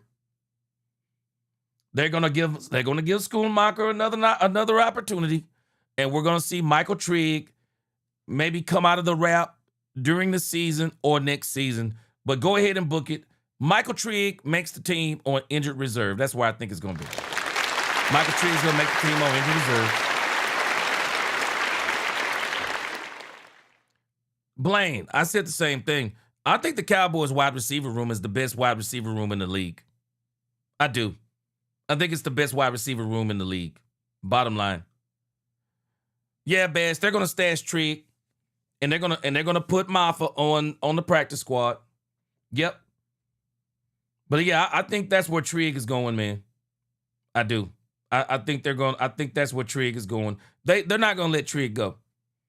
They want to give Schoonmaker another year before another one. Whoa, Lipke. Hey, man, Lipke. I don't know what we're doing about Lipke. He got to be one of the highest paid special teams guys I've seen. You were when he came out for Oxnard. I think so. Yeah, I do. And I think we're finding out a lot about our team. You know, we're finding out some guys have moved in a good way. And not a lot of guys have moved in a bad way. They maybe have been passed up by guys that have taken the next step and done really, really well. So usually when you have advancement in some position groups and not a lot of decline, that means you got better. You know, you talked last week about the backup offensive line need to be better, do some make some changes. Did you see what you wanted to see from those guys tonight? Yeah, again, hard to look at that, Clarence. Yeah, I need to look at the film. But, again, we saw a lot of good snaps. Drew Shelton, Nate Thomas. You know, I thought Nick Leverett is a guy that, you know, he's taking command as a center. Trevor Keegan got banged up this week, you know, in the practice after you asked that really cool question. And you know, the fact that he was out there playing Jay Toya, I mean, he played through, you know, got bumps and bruises. And these guys know what time it is. Like, these guys know what's looming, but they got to trust the process. And if they keep stacking great days, they're going to make us have some really tough decisions. You mentioned earlier about the roster you put together. The Cowboys got to figure out their offensive line room. I don't think Guyton, of course, we know Guyton's not going anywhere. Terrence Steele isn't going anywhere. They're going to try to make this work with these two. But they do need to get them some insurance. They do need to get them some insurance. Because your number 6 is TJ Bass. You're probably going to let Shelton make it by default. You still need some serious depth at the offensive line position. You need some serious depth at the offensive line position. I think the Cowboys really need to be looking at this over the next couple of weeks. We like our roster, we like our depth. But this year, what you're seeing in the preseason, the backups, you know, how much different is the depth and the talented depth on this roster compared to even last year? Yeah, I mean, I think, you know, we can all do the assignment and put the two depth charts down next to each other, last year this time and today this time. And, you know, taking nothing away from our football team last year, you know, we're more talented on paper. And really excited about the defense and the way they're playing. And, you know, you sit 29 guys and you're still able to do what we were able to do. You're getting those guys invaluable reps to help us make these decisions. It will be very tough decisions. You have 2 tight ends tonight. Yeah. 1.5. Scooney had 6 to 8 plays, yeah. Oh, yeah. Yeah. How hard was that just because you have health issues, then obviously you're not going to. Devin, Brevin Spanford is the number 2 tight end. The Cowboys made that clear in the first preseason game when Brevin Spanford didn't suit up. Brevin Spanford, Jake Ferguson, Fire Daddy, they didn't suit up. From what they're saying, I guess Brevin Spanford is having a very good camp. You know, Schoonmaker, though, Fire Daddy, tell me what you think. Schoonmaker got to be feeling pretty bad right now. Let me put y'all up on game. If I'm a tight end and Brevin Spanford beat me out at the second tight end spot, bruh, I got to go back and look at my game. I'm sorry. I got to go back and look at my game. Y'all do know Brevin Spanford, and I love Brevin Spanford. I want him to be on the team. Brevin Spanford is your blocking back. He's your blocking tight end. He's your extra down lineman. He is when you're playing Myles Garrett. Line him up wherever Myles Garrett is on that side. Line him up beside Terrence Steele or line him up behind on the side of Tyler Guyton. He's when you're playing the Green Bay Packers and Michael Parsons is coming off the right side. You put Brevin Spanford over there. That's what Brevin Spanford is. That's not supposed to be your second tight end. That's supposed to be your third tight end. Your third tight end should be your, at least for me, He's your blocking tight end. When I think about my third tight end, I'm thinking as in that's my second catching tight end.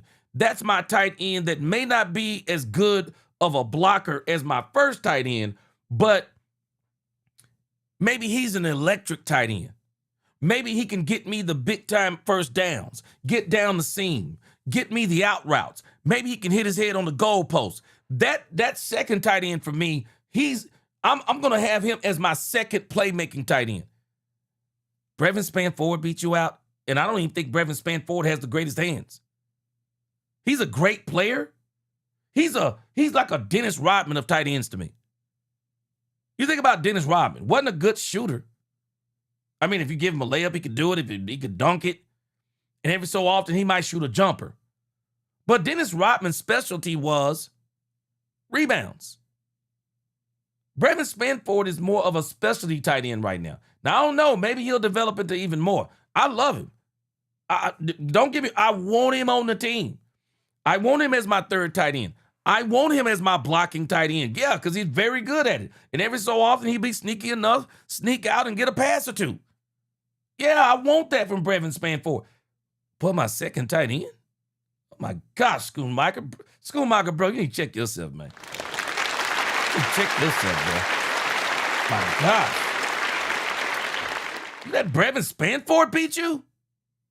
That's not saying anything bad about Brevin Spanford. Brevin Spanford is not a catching tight end. He's more of a blocking tight end. My gosh, bro, you let Brevin Spanford beat you? Jeez. And Brevin Spanford didn't beat Schottenheimer because he's a better blocker. That's not why he beat him. Brevin Spanford was going to be on the team regardless. But for them to name him as the second tight end, oh my gosh, bro. You talking about underachieving. God. Hey. They want to talk about underachieving. That's crazy work. Stephen White said Kuntz can go to the practice squad, pull him out, can go practice, pull him out later. Oh, you talking about number 47? I don't even think he'll make the team.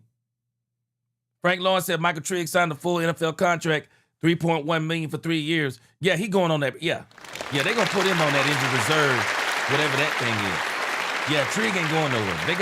They got an excuse to keep him. Fire Daddy said other than one TD he caught last season, that's the only time I've seen him on the field. It's pathetic, bruh. It's pathetic. Yeah, Dudley, don't get me wrong. No, I want Brevin Spanford on my team. Like you said, big, tough guy. Yeah, that's what I describe as my third tight end. My third tight end is my extra down lineman. He's my goal line guy. He's he's the goal line guy. Maybe he'll even slip out on the goal line play and go to the pylon, or we'll get him and catch somebody sleeping on him and get a touchdown. But the second tight end, oh my gosh. Michael Schottenheimer, oh my gosh, bro. Boy, you always... Schottenheimer, you got to step your game up, bro. Sorry. You got to step your game up. Cornelius Walker in the building. What's up, Cornelius Walker? What's going on? Phil said Ford going for 34-23. Like the word, man. Bro, I love Brevin Spanford. But Schottenheimer, you let this dude beat you out, man? Shameful. Shameful is all I can tell you. Shameful. But Schottenheimer, man, he got a picture of somebody with a monkey and a banana. That's all I can tell you because he's still on the team.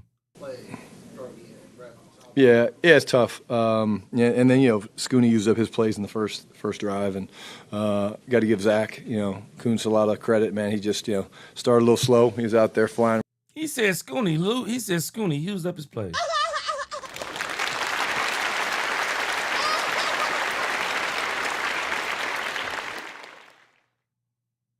Yeah, Justin Morris said what you're describing is exactly what Lipke does as a fullback. Why he gets his spot on the roster. They ain't using Lipke right. Lipke is sticking out like a sore thumb because, again, the Cowboys aren't a running team. They're just not a running team. I mean, the Cowboys are the type of team, they'll line up in 11 personnel on a 3rd and 1. They'll line up in 11 personnel on 3rd and 1 if you let them. So Lipke, who could be playing a very good position, as in he could be playing Lipke. Watching his college tape last year, Lipke can line up at the fullback position. He can run the ball. He might have lost some points with the Cowboys, though. What was it, his first season, made that fumble. McCarthy was trying to use him down there on the goal line. And you really would think that Lipke could be a running back you can use down there on the goal line. He's a bigger guy. But Lipke, you could also be lining him up at the tight end position. I haven't figured it. The Cowboys just don't know how to use this guy. They just don't know how to use Lipke. That's why he's just stuck on special teams. Don't know how to use him. I think he's been here 10 days, something like that. Was probably pressing a little bit, but I thought he really settled in and got some guys some jumbo snaps, and I think that was good. But, it was first time I've ever really had to go into a game with one tight end and, mix in a little bit of 10 personnel. So it was fun. Good. Thank you. Thanks, guys.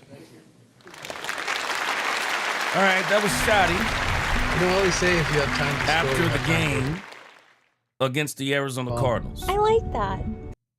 That was Shotty after the game against the Arizona Cardinals. And so, not too shabby. I mean, the Cowboys had a great game. In particular, Joe Milton. Joe Milton had a great game. Absolutely great game.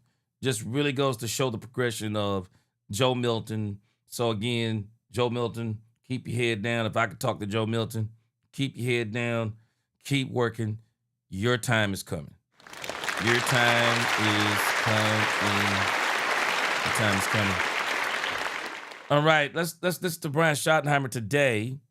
That press conference actually isn't that long. Shotty was talking today. Now I'm very interested to hear what he's saying now after he's had one day to sleep. So I'm very interested to hear what he's saying now. Let's check out old Shotty talking today. See if he's kind of updated his tune a little bit. It is. All right. All right, so this is Brian Schottenheimer today. It's a Shotty today talking after that talk he had on Sunday morning, I guess we would call it. Yes! Here we go! Calvin. Hi. Calvin Watkins, Dallas Morning News. I probably. Calvin Watkins, Dallas Morning News. After watching the tape, obviously, and talking to your staff, your thoughts on that second preseason game? Yeah, I probably stick with the theme, Calvin, from after the game. I love the play style. I really felt that we went into the game wanting to play hard no matter who was out there. First team, second team, first quarter, second quarter, fourth quarter. I was really pleased. I thought everyone in a white jersey was flying to the ball, playing physical, good juice, good energy. Certainly things we need to clean up. We did better with the penalties. I think no penalties on offense was great. That part right there, that part to me was incredible. No penalties. No penalties in the first half. I had to do a double take in the second half because I was wondering, where are the penalties on the Cowboys? Mixed Matrix was talking about it. She was like, they must have been favoring the Cowboys. Man, because we're not used to having a Cowboys game with no penalties hardly. So he did a great job on that. But that is the third team, second and third team. We're going to see if this translates to the first team. We're going to see if it translates to the first team. All right, hold on. Yeah, we'll see if this translates to the first team. But that was crazy to me.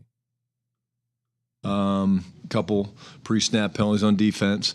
I thought the special teams had a much better night. That was important for us. A couple tackles inside the 30 on kickoff coverage. We didn't punt, which is always a good way of helping out your special teams.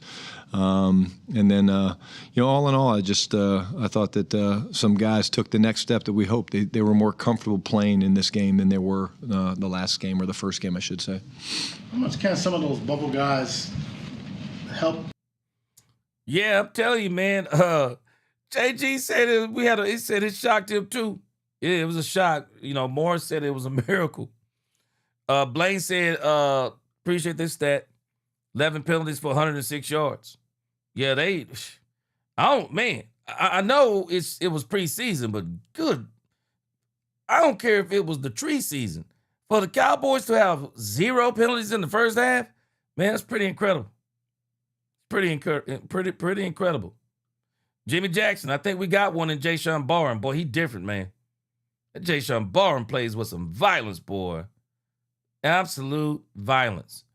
Yeah, Brandy, I'm sure Brian is tired of these press conferences, but it's Dallas. And not to mention, Brandy,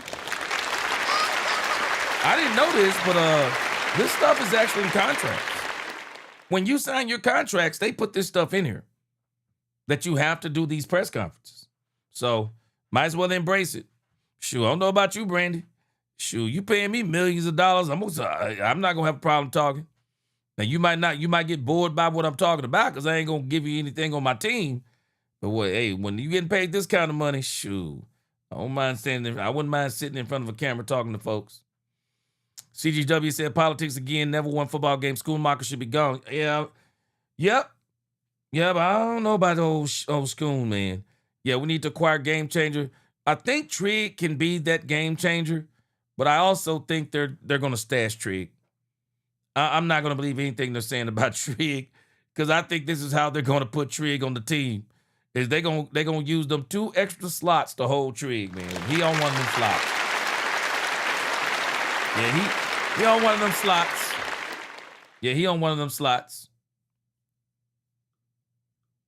Help the cause with these 2 practices and the game on Friday. Yeah, I mean, we're a long way from done. I told the guys this morning when we talked to them, we're still in training camp mode, and these we look forward to these next 2 days practicing in front of fans and here at the Star, and there's a lot of tight battles, if you will.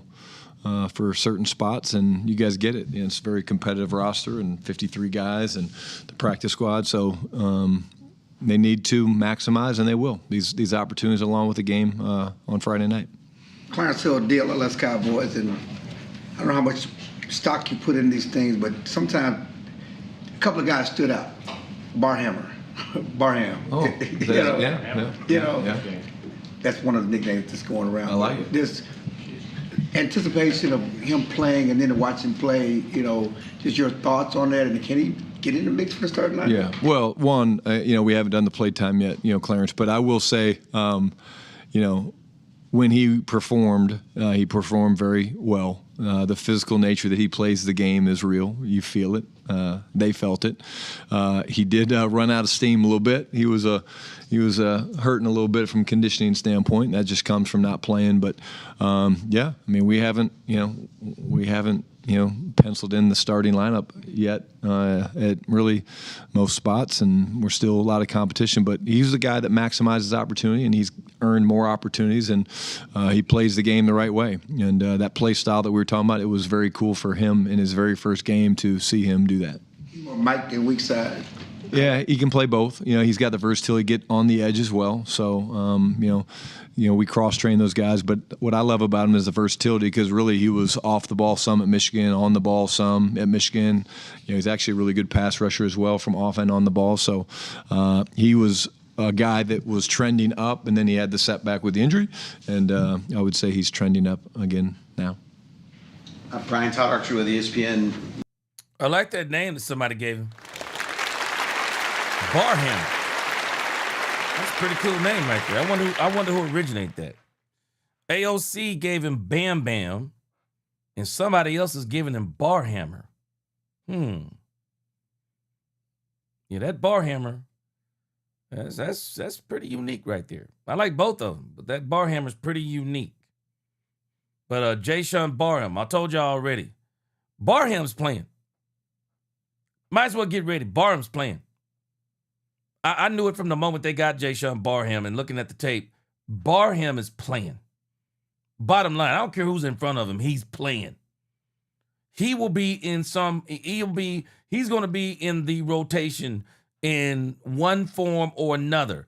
Barham is playing. There is no doubt about it. And again, it's him. Barham is playing. Malachi Lawrence, he's playing.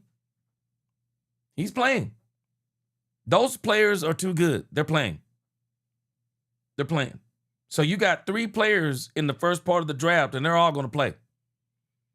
Caleb Downs, we already know he's a starter. Malachi Lawrence, he's in the rotation. He's playing. Bam Bam is playing. They're all playing. So there's no doubt in my mind. So it's no big deal about where he is or whatever the case may be. Yeah, he's playing. Yeah, let me see. Robbie, he says, put the brakes on G, just preseason. Yeah, we already know. But as far as the preseason go, they've seen everything they needed to see from some of this stuff. Yeah, because we hadn't seen the first team play yet. But what we do know, looking at the preseason, if the third stringers got the defensive down, then we know that the first team got the defense down. So I'm glad. Yeah. Yeah, we're going to see him, Justin Morris. He's going to be all over the field, man. He's going to be all over the field. He's going to be playing. What do you make of the viral reaction to the Shiaz Pete post-game speech that he gave to players? And what do you make of your players' reaction to what it was like in there? Yeah, one, I think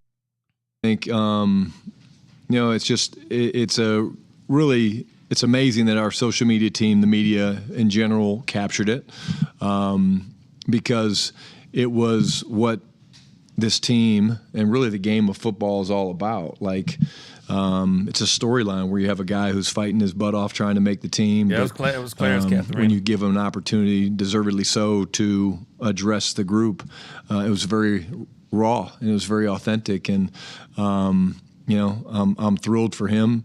I literally was driving to the airport, I'd say probably a week after rookie minicamp. And my usual driver that takes me had driven Pete Shiaz, and he said, "Man, I drove one of your players, and he was the most incredible human being I've ever been." And he was talking about Pete, and it was really cool. And the players, they love one another, but I mean, he captured the moment. He has a better track record than I do of speeches after wins, and his language is much cleaner, which is good too. But I thought it was awesome, deservedly so. And then now again, I'm concerned about the Pete story. Again, the story, I'm concerned about it. I'm concerned about the Pete story because they like the story. They like the story. And the story is kind of bigger than the player right now. And is that a reason for a player to make the team? I mean, I'm just asking. And from what I've seen, he's got potential. But, is he that good to where you say, no, he's getting a roster spot? I mean, I'm not going to be mad if they do. I just think you need to be, I just think we need to be in this mode of a 48-man roster. And with your offensive line, it needs some serious depth. We could see possibly 3 different combinations of offensive lines from the Cowboys this coming season. Maybe even 4. One combination is if somebody was to get injured. Another alignment is if somebody isn't playing well. So you got to realign it. I mean, and then you may have to realign it again after realigning it. So you really need that running back depth.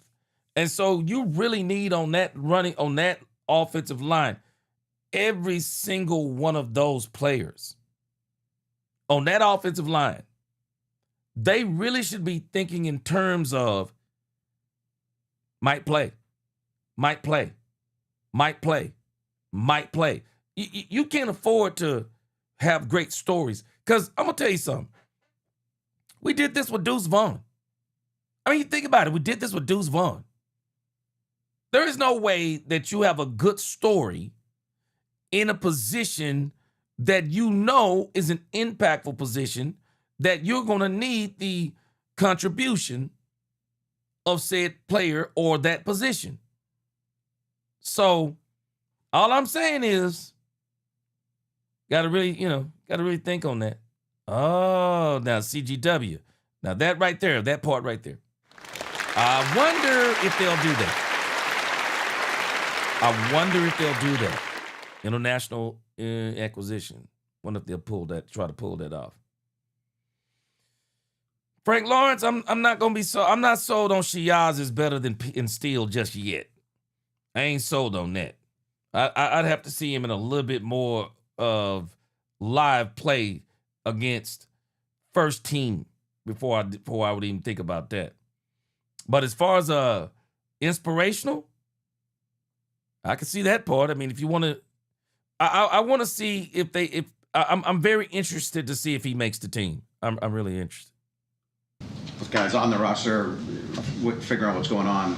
Tight ends are kind of light. I don't know if Trigg, Rogers, their availability this week, and do you need to add a tight end? Yeah, we're looking at that. I thought, talk about, Zach Kuntz. I mean, he played really well. I was a little nervous, getting in there at first. Got popped one time, and that kind of helped settle him down a little bit. He had the 4th down drop, but he played really well. I think 40-something plays. And so I'm really pleased with him and proud of him. He deserves credit. Had a big, explosive 25-yard play between him and Sam. Both those other tight ends are working back. Whether they make it back in time for the game, we'll see. But I would expect us to add a tight end, and we had to play a little bit of 11 jumbo, as we call it, and some 10 personnel, and it was a quick adjustments on the flight to Arizona. John Machado with The Athletic. When you went back and watched the film, what? So they're talking about adding a tight end. Interesting. I don't even know what that means. I'll be honest with you. I don't even know what that means about the tight end situation. I mean, I think it's probably pretty much settled. I mean, I'm sure it's going to. I don't know. Maybe they're just talking about for this game. Maybe they're just talking about for this game, because maybe they're saying that Schoon ain't gonna play. So maybe it's just for this game. But their tight end room, you're only gonna keep what, 3? Sure, they're not gonna keep 4 tight ends. So he must be talking about just getting a tight end for this game because, again, I think they're going to try to stash Michael Trigg. Impressed you most about Joe Milton? Probably the touch that he was throwing the ball with. I think he's, I'm going to talk about both games because, just the poise and, when you're playing quarterback and you have a play caller that's the head coach, there's a rhythm that you want to try to get into. And last year at times, this time of year with Joe, it was a little bit difficult to call plays for Joe because I wasn't sure exactly, what's going to happen here and there. And, what's up, Freddie just Morales? the poise that he's playing with right now. But you asked about one thing that jumped out. I think the touch on the double move to Mingo was a beautiful, beautiful throw. The touch on the scramble play to Camden Brown was a beautiful deal. Honestly, last year, this time, on the touchdown to Malik, it's probably from me to you, and he probably would have blistered it at Malik, and probably would have put a dent in Malik's chest because he's capable of doing that. But, he just kind of softened his elbow and just kind of flicked it and made it really easy for Malik. So, really, 2 really, really good performances. And I think, quite honestly, if you would just take the training camp competition, it's probably neck and neck, and Sam maybe a little bit ahead. That's why we actually started. Okay, so they already signed a tight end. Okay. I'm thinking this must just be for the last preseason game because I'm sure the tight end room is pretty much already sold up. Michael Trigg can't play, which, wink, wink, may be the excuse they use to put him on that injured reserve thing so they can keep him. So, yeah, they must be using this solely for this preseason game that's coming up. Sam in the first game, against Seattle, but Joe's put together 2 really good performances, and this will be another fun week for them to keep battling. How much do you think you guys signing Sam might have pissed Joe off and maybe motivated him? I remember my conversation. Hey, Bass, are you still in the chat, Bass? Bass, let me know if you're in the chat. Bass stepped in for a minute. If not, I'm going to have to ask Brandy and Mixed Matrix. If Bass ain't in here, I'm about to ask Miss Matrix. So I'm going to ask them a question about something. Yeah, Stephen White, yeah, definitely got a lot of value here. The Cowboys are really putting together some talent. Yeah. Okay, Christian, you said the Cowboys are fascinated by players over 6'6" and 250. Oh, okay. with Joe, and his comments to me were What up, one Rita of Zanquini? very confident. Coach, it doesn't matter who you bring in here. I believe in myself, and I think it probably got his attention. But, to be fair to Joe, I mean, this is not the easiest system to learn. I mean, we ask a lot of our players, certainly the quarterback position. We are a volume. Yeah, Brandon, I'm gonna go ahead and ask you since you spoke up, Brandy. This is kind of off the subject, Brandy, but you notice Brian Schottenheimer's hair? Last year, kind of like Brian's hair was thinning out. You notice Brian Schottenheimer's hair this year? Man, Brian got a serious full head of hair this year, man. I see you, Brian. I don't know, maybe that was just the haircut he was wearing. But Brian Schottenheimer's hair looks like really full this year. Am I going crazy? I mean, hey, I know this is besides the point, but man, Shotty's hair looking real smooth this year, man. Shoot. Boy, Shotty hair looking real good this year. We can figure out where Brian Schottenheimer went to. See where he went to. See if I can get a little bit. Man, Brandon, does it not like his hair look better than you too? Shoot, man, Miss Major, what you think about his hair? Man, Shotty hair looking fly, man. I see you, Shotty. I ain't mad at you. Man, hair looking fly, man. Miss Major, I'm just asking. She said, I knew he was about to come with the foolishness. I'm just asking. Man, Shotty hair looking fly, man. Shotty hair looking fly. Now, some women, man, y'all might not get this, but man, shoot, some men are really serious about their hair. And when a man sees another man's hair looking like that, they be like, what you do, bro? What you do? Yeah, Shotty hair looking a lot better, man. Yeah, Tyrone said he got him. Nah, man, his hair looking better than Trump, bro. His hair looking better than Trump. Yeah. Yeah, man, hair looking pretty good, man. All right, Jimmy Jackson, he said Kuntz didn't finish blocks and didn't do nothing. Oh, no. Hey, Kuntz out of here, bro. Kuntz out of here. Kuntz out of here, no doubt about it. Brady, nah, that's not no toupee.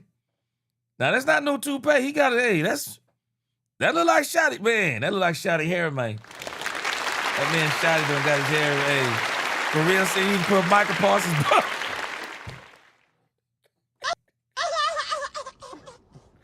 Boy, you better stop, boy. Boy, you better stop, man. You better stop. Yeah, Badge 9 said he put that turkey hair on. Hey, man, his hair looking good, bro. Yeah, Justin Moore said his hair person look way better than Trump's. Trump's hair person is garbage. Boy, that man Shotty hair looking good, man. Boy, if I was at that press conference, I'm sorry, I'd be saying it. Hey, Brashad said, you notice everything, G, but you're right. Shoot, I was at that press conference, Brashad, I'd be like, Shotty, this besides the point, but man, your hair looking good, bro. What you do to your hair, man? Shoot, Shotty getting ready to win a Super Bowl, man. I'm telling you right now. Miss Match, what you say looking like a Will Schuster from Glen? They like Will Schuster from Glen. Shoot, man, Shotty hair looking fly, man. Shotty, shout out to Shotty, man. Boy, hair looking fly, boy. Volume type offense. We have a lot of offense that we use, and that's one of the benefits that, Dak and CD and the guys that have been around the system, with me and going back to Mike, helps. But he's in a much different place right now, of course, I'm talking about Joe, in terms of his understanding of what we do. Nick Harris, Fort Worth Star Telegram. Do you feel like at this point in training camp in the preseason that you have two capable QB2s? I do. Yeah, I really do, and I think it's a great competition. And that's why I kind of brought up, Nick, the training camp. Like I said, Joe's performed beautifully in both games, and you can't look at the numbers and not know that, but just watch him play, watch him step up and trust the protection on the double move, because Keegan comes out. Drew Shelton's got a little leakage off on the big one too. Mingo. And, there's a little bit of color off the defensive end, off of Drew, and Keegan comes and, kind of cleans it up from inside out, and Joe doesn't even flinch. He just stands in there and lofts it down there beautifully. But Sam's made a lot of plays too, and Sam did a beautiful 2-minute drive against Seattle, and, like I said, we don't have to, and we're not ready to make any decisions yet. And how do you feel like the backup? Oh, stop it, Shotty. Stop the drama. I love Shotty, but stop the drama, Shotty. Stop the drama. You only gonna keep 2 quarterbacks. I'm sure you'll keep the 3rd emergency quarterback. I don't know how that works, if he has to be on the practice squad or what. But Sam Howell, in the grand scheme of things, he was behind the 8 ball because Joe Milton, physically superior to Sam Howell. Physically superior as in arm talent, running the ball, whatever you name. Not only that, Sam Howell comes in, has to learn the system. Joe Milton, 2nd year in the system, 2nd year being with Dak Prescott, 2nd year being with Shotty. And so, of course, if Joe Milton would have let Sam Howell beat him out, we had bigger problems. We had bigger problems. So they brought in Sam Howell, I believe, to push, to really push Joe Milton. And I think it might have worked to a degree. Joe Milton did a great job, still developing. Let's let him keep developing. He did a great job. And so Sam Howell, man, maybe you can keep Sam Howell in. Put him on the practice squad. Because when you think about all things considered, Sam Howell did a pretty good job coming in here, having to learn a new system, and then compete with Joe Milton. I think he did a good job. Kind of pushed Joe maybe a little bit. That could be some of the motivation of Joe Milton really getting on his A game. Because y'all got to think about last year what Joe Milton was. Y'all remember what Joe Milton was? Joe Milton came in on a chariot last year. Joe Milton came in supposedly to take Dak Prescott's spot. Do y'all remember that? Oh, yeah. Yeah. Joe's going to push Dak. Oh, is he? Okay. That's what we are now. Oh, that's what we are now. He couldn't push Drake May, but he about to come in here and push Dak. Okay, that's what we are. That's what Joe Milton was supposed to be last year. So they brought in somebody to push Joe Milton this year. So, which Joe Milton wasn't pushing Dak last year. And in the grand scheme of things, if all things are equal, Sam Howell isn't even pushing Joe Milton. I mean, I get the mind game trick. It's not quite Jedi mind trick. I get the mind trick game that was trying to be played. But again, Sam Howell, considering the circumstances, I thought Sam Howell did really good. So put him on the practice squad. Put him on the practice squad. You never know. Offensive line performed, and specifically the tackles. Yeah, again, I think, I'll talk about Drew first. Had some good sets, had some oversets. That's all part of playing. I do think that he settled in a little bit as the game went. What we asked them to do was done for a purpose, but it was also not an easy task. You've been playing right tackle if you're Drew Shelton for, 3 weeks, and then you move over for a couple days, and then you have to go play left tackle in an NFL preseason game. Same thing with Nate. Both incredibly talented, but, they need to continue to grow. And some of it's fundamental. Both of them think the game very. I'm still pumping the brakes. I hear all of the offensive line talk. I'm still pumping the brakes on this offensive line talk. Remember what I told you. The Cowboys were on their 2nd preseason game. The Arizona Cardinals were on their 3rd preseason game. So I'm not even sure what their roster even looked like over there in Arizona. So I'm not putting much stock into the scrimmage as far as the offensive line goes. But what I am going to reference back to is I'm going to go back and I'm referencing in particular the Saints scrimmage. Boy, they were bringing it, man. Boy, they were eating up Terrence Steele's lunch. They really were, man. So I'm more concerned about getting some more depth there. I really think the Cowboys need some more depth there. Larry Gold, the best shot on YouTube. He said hair today, go tomorrow.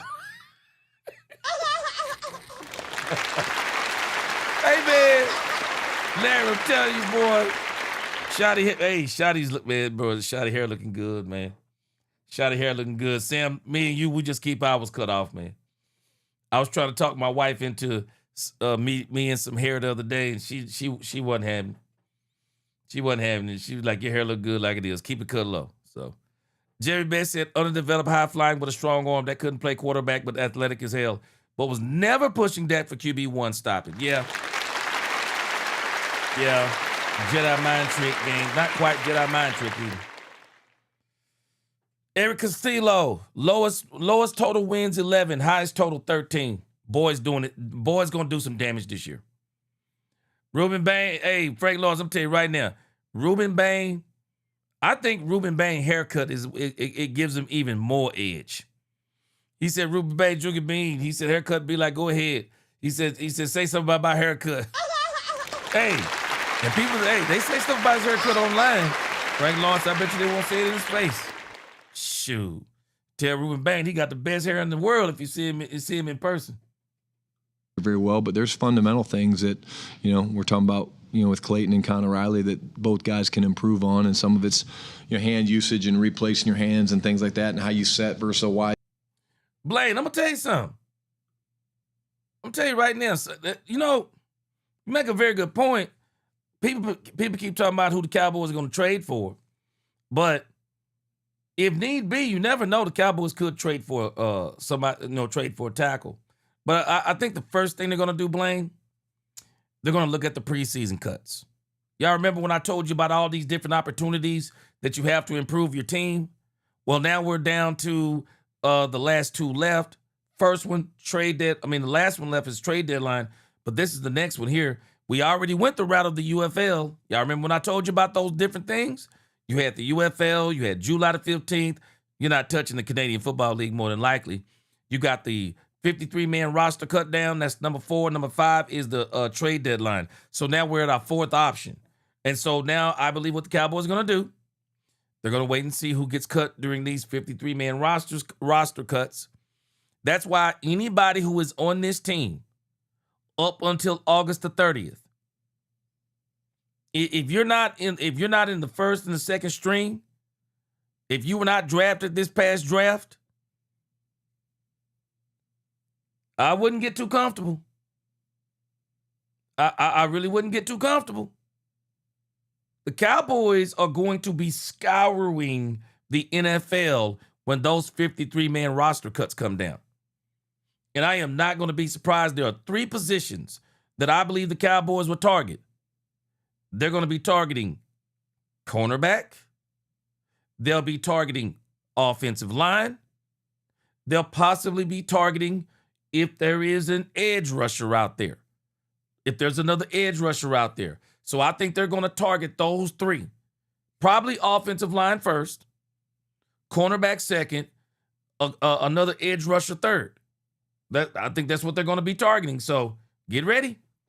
Anybody who's on this team, shoot, man, you won't notice. I'm telling you right now, you won't notice. You are not safe until August the 30th. You are not safe. So, Cowboys gonna keep tweaking this roster. Yeah, they are going to keep tweaking this roster. Technique and a tight technique, very technical things that both those guys are still learning. Tommy R. DallasCowboys.com. You said in your first answer that you saw some guys kind of take the next step from week 1 to week 2. Who were some of them, and what did you see? Well, even if it wasn't, from a step, it was like guys that maybe performed better in this game that maybe they did. Like I thought, Keegan played, much better in this game. Nick Leverett is a guy who played really well. I'm doing the offensive line, of course. I thought Jaden played well. You go back, you look at the film, Jaden Blue ran really well, ran hard. I thought that was, good to see. Mingo's put, a couple really good days. And again, man, you think about, they're asking him like players who took another step. I want y'all to think about this.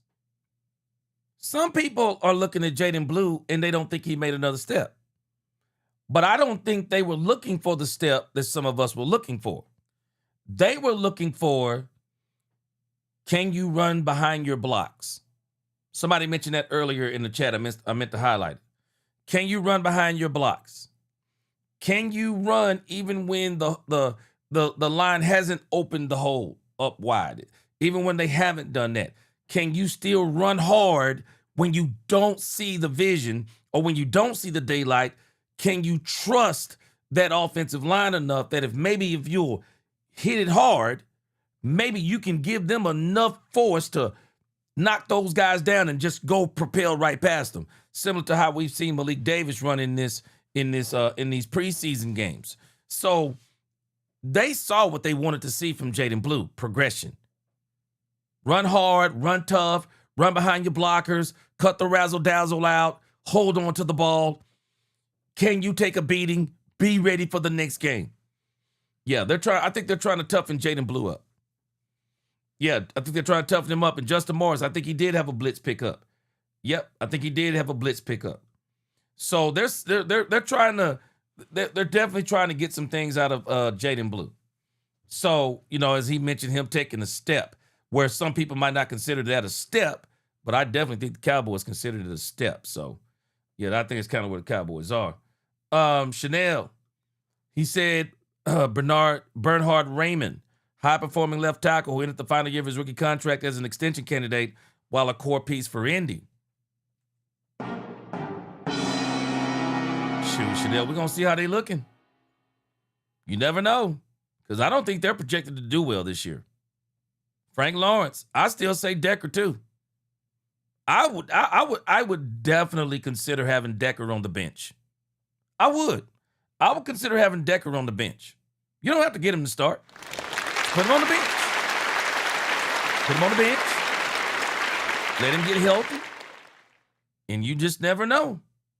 You might get to a point down the road, you're in the playoff run, and you say, now we want the best players on the team. Bottom line. CGW, I'm not sure a lot of people would agree with you on this as far as these scouts on these teams. Abanikanda doesn't have a ceiling. Not like Blue. This NFL has seen Abanikanda's ceiling. I don't even think Abanikanda, it's not that Abanikanda is bad. Abanikanda, to me, he's just, there's nothing about Abanikanda, when I look at him, there's nothing about him that stands out. Not anything in particular. When I look at Jaden Blue, there's a lot of things that stand out about Jaden Blue. Good and bad, but there's a lot of things that stand out good. Quickness, home run hitter, catch the ball. The problem that we are seeing with Jaden Blue is not Jaden Blue. They're not using Jaden Blue the way Jaden Blue was used before they drafted him. That's the big thing with Jaden Blue. If the Cowboys were using Jaden Blue the way he got used at Texas, I think we'd be talking about an entirely different Jaden Blue. I do.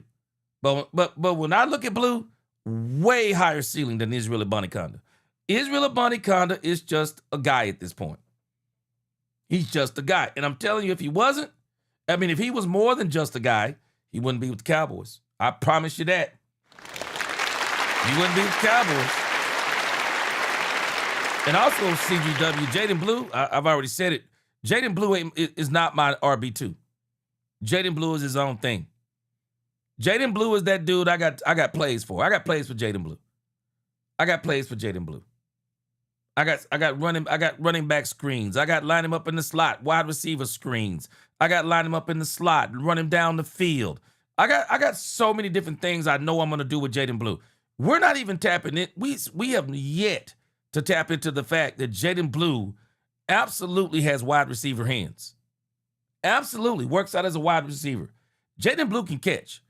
That don't mean, just because you can catch doesn't eliminate the issue that he's fumbled. But Jaden Blue got some good hands. He really does. On there, on defense, LT Overton, I think, has a chance to be a really, excellent addition to us. Yes, Overton's going to be great, I believe. A pass rush guy, but he plays the game the right way. I thought Jay played well. Toya, he played good. We talked about Barham, the safeties. I thought they all played pretty well, and it was good to see Vaughn. Vaughn got his first interception. Mingo got his first touchdown, and so that was cool for those guys. It's preseason, but to them it matters, and it was celebrated today in the team meeting. Yeah, Chanel, great point, man. Yeah, Schotty doesn't use him right. Schotty wants to use Blue like he's, at this point, it's like, okay, he's Javonte Williams. He's not Javonte Williams. But I'm telling you, Schotty isn't going to show this league what he's going to do with Jaden Blue. Watch what I tell you. Jaden Blue. And you know what? Man, Bernard Fields, you just made a great point. Blue is a poor man's Reggie Bush. That's exactly what I would call him. That's exactly what I would call him.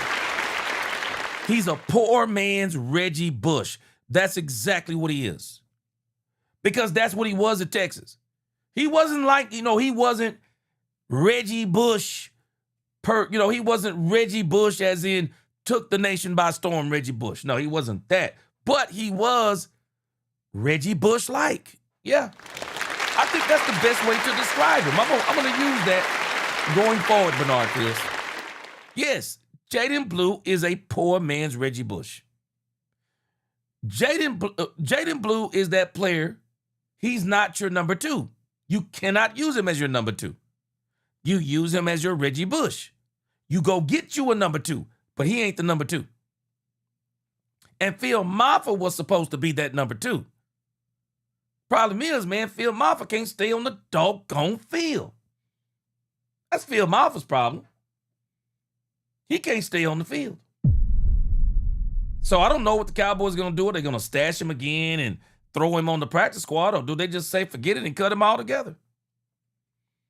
Yeah, Chanel, that's the issue, was the fumbling. So now, with him, Jaden Blue is his own thing. They're not worried about Jaden Blue. Trust me, they're not worried about Jaden Blue. If anything, if they bring somebody in, they're going to take the place of Malik Davis. I'm telling you. If they bring somebody in, they're going to tell you, no, we wouldn't have got us to show enough running back too. And we're going to keep working with Jaden Blue. And we've seen the Cowboys already cut Jaden Blue 5 times. No, Ja'Shawn Corbin, no. Probably practice squad guy. Ja'Shawn Corbin. I don't think he makes the team. Yep, Chanel, that's it, man. Phil Maffa just can't stay on the doggone field. Can't. Phil Maffa is literally a year behind. He missed an entire year. He's a year behind. You touched on Jaden, but the running back room as a whole, what did you make from those guys? Just they're making it hard on us. They just all keep doing a good job with the tasks that they're given, the roles that they're given, and it seems like everyone that goes in there just does their job. I will speak to this. I thought Malik Davis was incredible from a pass protection standpoint. Very first play of the game, they fire the free safety in the backside B gap, and he steps up and just strikes him. And then there was a nickel blitz off the edge. What up, D-Well? He's playing with a lot of confidence. Scott Dixon with the AP. I know you'd never say you weren't optimistic at this point last year, but how would you sort of describe your general sense of things coming home this year versus a year ago when you brought some drama home and you were on the verge of a pretty massive trade? Yeah. I think, I'm very pleased with the way the Oxnard portion of training camp went. I think it was a physical camp, which we wanted. We're still in training camp mode, so it's not over yet.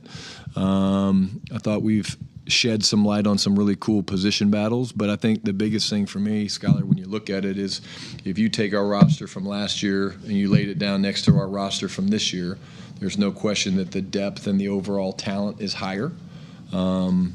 And some of that is from us developing some younger players that now are, in a different classification, but also the addition of a number of pieces, and that's a credit to, Jerry Stephen, Will McClay, his staff, and the coaches, their hand in that. But, this is a good football team, and we got a lot of confidence, and, we just got to make the right decisions as we get to cut-down day, which we will. Back to Joe briefly, and you touched on this. Is this a real thing, that having the year with you in the system, et cetera, et cetera? I mean, does that show up the way we see it, where he looks a lot more efficient, comfortable, et cetera? Yeah, I mean, I think, part of it, I talked about, Joe in terms of me calling plays and being like, man, sometimes I couldn't get a feel for Joe. I mean, hearing the cadence of a play caller is very real too. Like, whether you call it fast, you call it slow, whether you repeat it, whether you talk the whole time, and they're like, shut the hell up, I got it. Like, here's a guy that. Yes, sir. Appreciate you, Joshua Davis. Appreciate you. See, you're a hard-working dude, always going live. Appreciate the work, bro. Yes, sir. Appreciate you. Poobie D in here. What's up, Poobie D? Yes, sir. We're going to see what happened tonight. May try to do Cowboys After Dark tonight. During the football season, we're going to be doing it anyway, but, we kind of in the preseason mode over here, too. So I'm still trying to get my wheels back up under me, man, going late night so much. But, yeah, we may try to do Cowboys After Dark tonight, depending upon what shakes down tonight. Yeah, Blaine said, hit that like button. Let's go. Hit that like button. We up to 215. Let's see if we can get up to 250. We up to 215. I appreciate you. Sir Nose says Shotty fired his barber. Sir Nose in the building. Shoot, Sir Nose. Telling you, man, Shotty hair is looking good. Looking real good, like how his hair look. I see you, Shotty. Really his entire career, going back to high school to college, he's been no huddle, he's been there. And so the things that we asked him to do last year were very new to him. Man, and, Justin, I've been getting very little sleep, man. He didn't have a great pure or clear understanding of the entire system last year. Justin, man, I had to get me a face regiment, bro. I had to get me a face regiment, man, so I don't start looking tired, man. Boy, I had to get me a face regiment, man. And I got me some organic Jamaican castor oil and aloe veras and they call that soap, turmeric soap. Shoot, man, eating more watermelon. Man, I'm about to go on the hydration thing now. I'm about to get me one of them big gallon jugs of water, start drinking that every day. Electrolytes, man. Shoot, what? God be the glory, man. I'm just trying to put in that work for Cowboys Nation, man. I think this year he does. And I think that allows him to go out and play free and play confident. Change some things, move some things around against Seattle that he didn't blink at. Hey, move him over here, do this. Hey, I want to add this. And so I think the more he's used to this system and hearing my voice and things like that, I think all those things factor into a quarterback going, okay, I can play free because I understand what to expect. Joe. Joe Hoyt, Dallas Morning News. Also, yeah, I give you that's a great point, Kate Short. D. Webb said like them Christian Parker sleeping hours. Boy, I'm telling you, bro. Man, let me tell you, D. Webb, I'm a preacher, bro. D. Webb. Man, I came straight off of Cowboys Live on Saturday morning because I did Cowboys After Dark on Saturday. I slept 2 hours, I believe. No, I think it was. I slept 2 hours after the Cowboys After Dark. And I had to get up around 7-something. Man, let me tell you something. Boy, I slept so hard. Man, them 2 hours felt like 8 hours, man. Boy, I couldn't believe it. I thought I got up late. Man, I had barely been asleep 2 hours. That's how good sleep felt, man. That's how good sleep felt.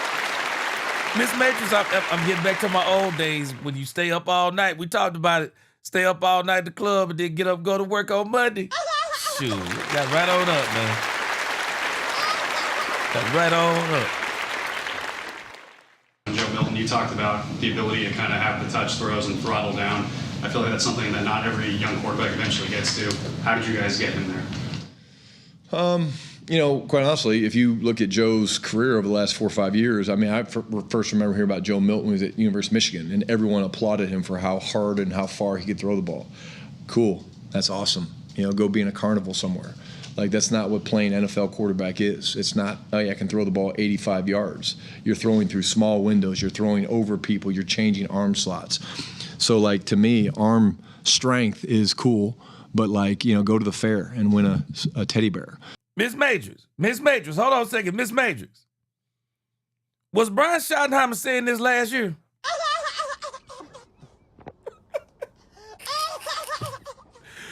Boy, it's amazing, boy, how he done changed his tune down, boy. Anybody remember Brian Schottenheimer saying this last year? Because last year, I could clearly remember Brian Schottenheimer was talking about how far this man could throw the football, and he ain't seen nobody could throw like that and throw like this. Whole different tune this year, ain't it? So it's a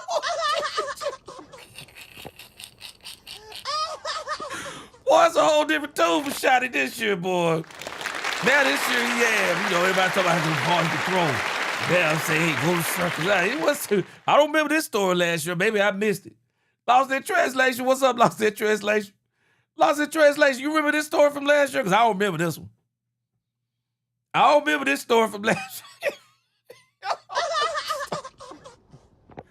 But I appreciate it. That's growth. I appreciate it. Hey, go. Hey, that's it. That's it. Yeah, we need more than somebody that can throw the ball 95 yards. Because y'all heard me say this. Man, it is rare. I don't care how big your arm is. It is rare that you get to throw the football 60 and 70 yards. It's rare. It's rare. In this league, you are primarily throwing short, medium, short, intermediate, and you sprinkle in 4 or 5 deep throws. It is rarely you get to show the world that you have this huge arm. You have the biggest arm you want to. Josh Allen before Joe Milton, Josh Allen was known as having the biggest arm. Yeah, also a turnover machine. And the reason why Josh Allen has been a turnover machine over the years, one of the things you have to teach these quarterbacks like Josh Allen and Joe Milton is that you can't just throw any pass. They think because they can throw it far and throw it hard and throw it fast, they can throw any pass they want to. That's why Josh Allen always throwing interceptions.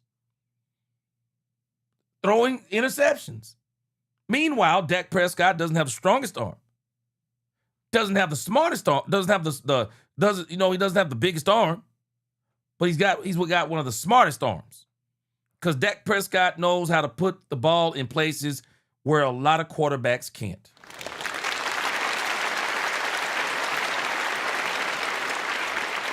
I don't think Joe Milton will play the last game. I don't know. I'd be shocked if he does. It's the last preseason game. I doubt Joe Milton will play. Yeah, I doubt Joe Milton will play. So, Amber Soprano. Yeah, you talking about that story where Brian Schottenheimer? Hey, Amber, you remember that story from last year? I don't remember that story. I don't remember this story he telling right here about go to the circus. The last year he was at the circus, wasn't he? Sure, Brian said, get your popcorn. I'm going to tell you how great Joe Milton is. He can throw the ball a mile. He ain't saying that this year.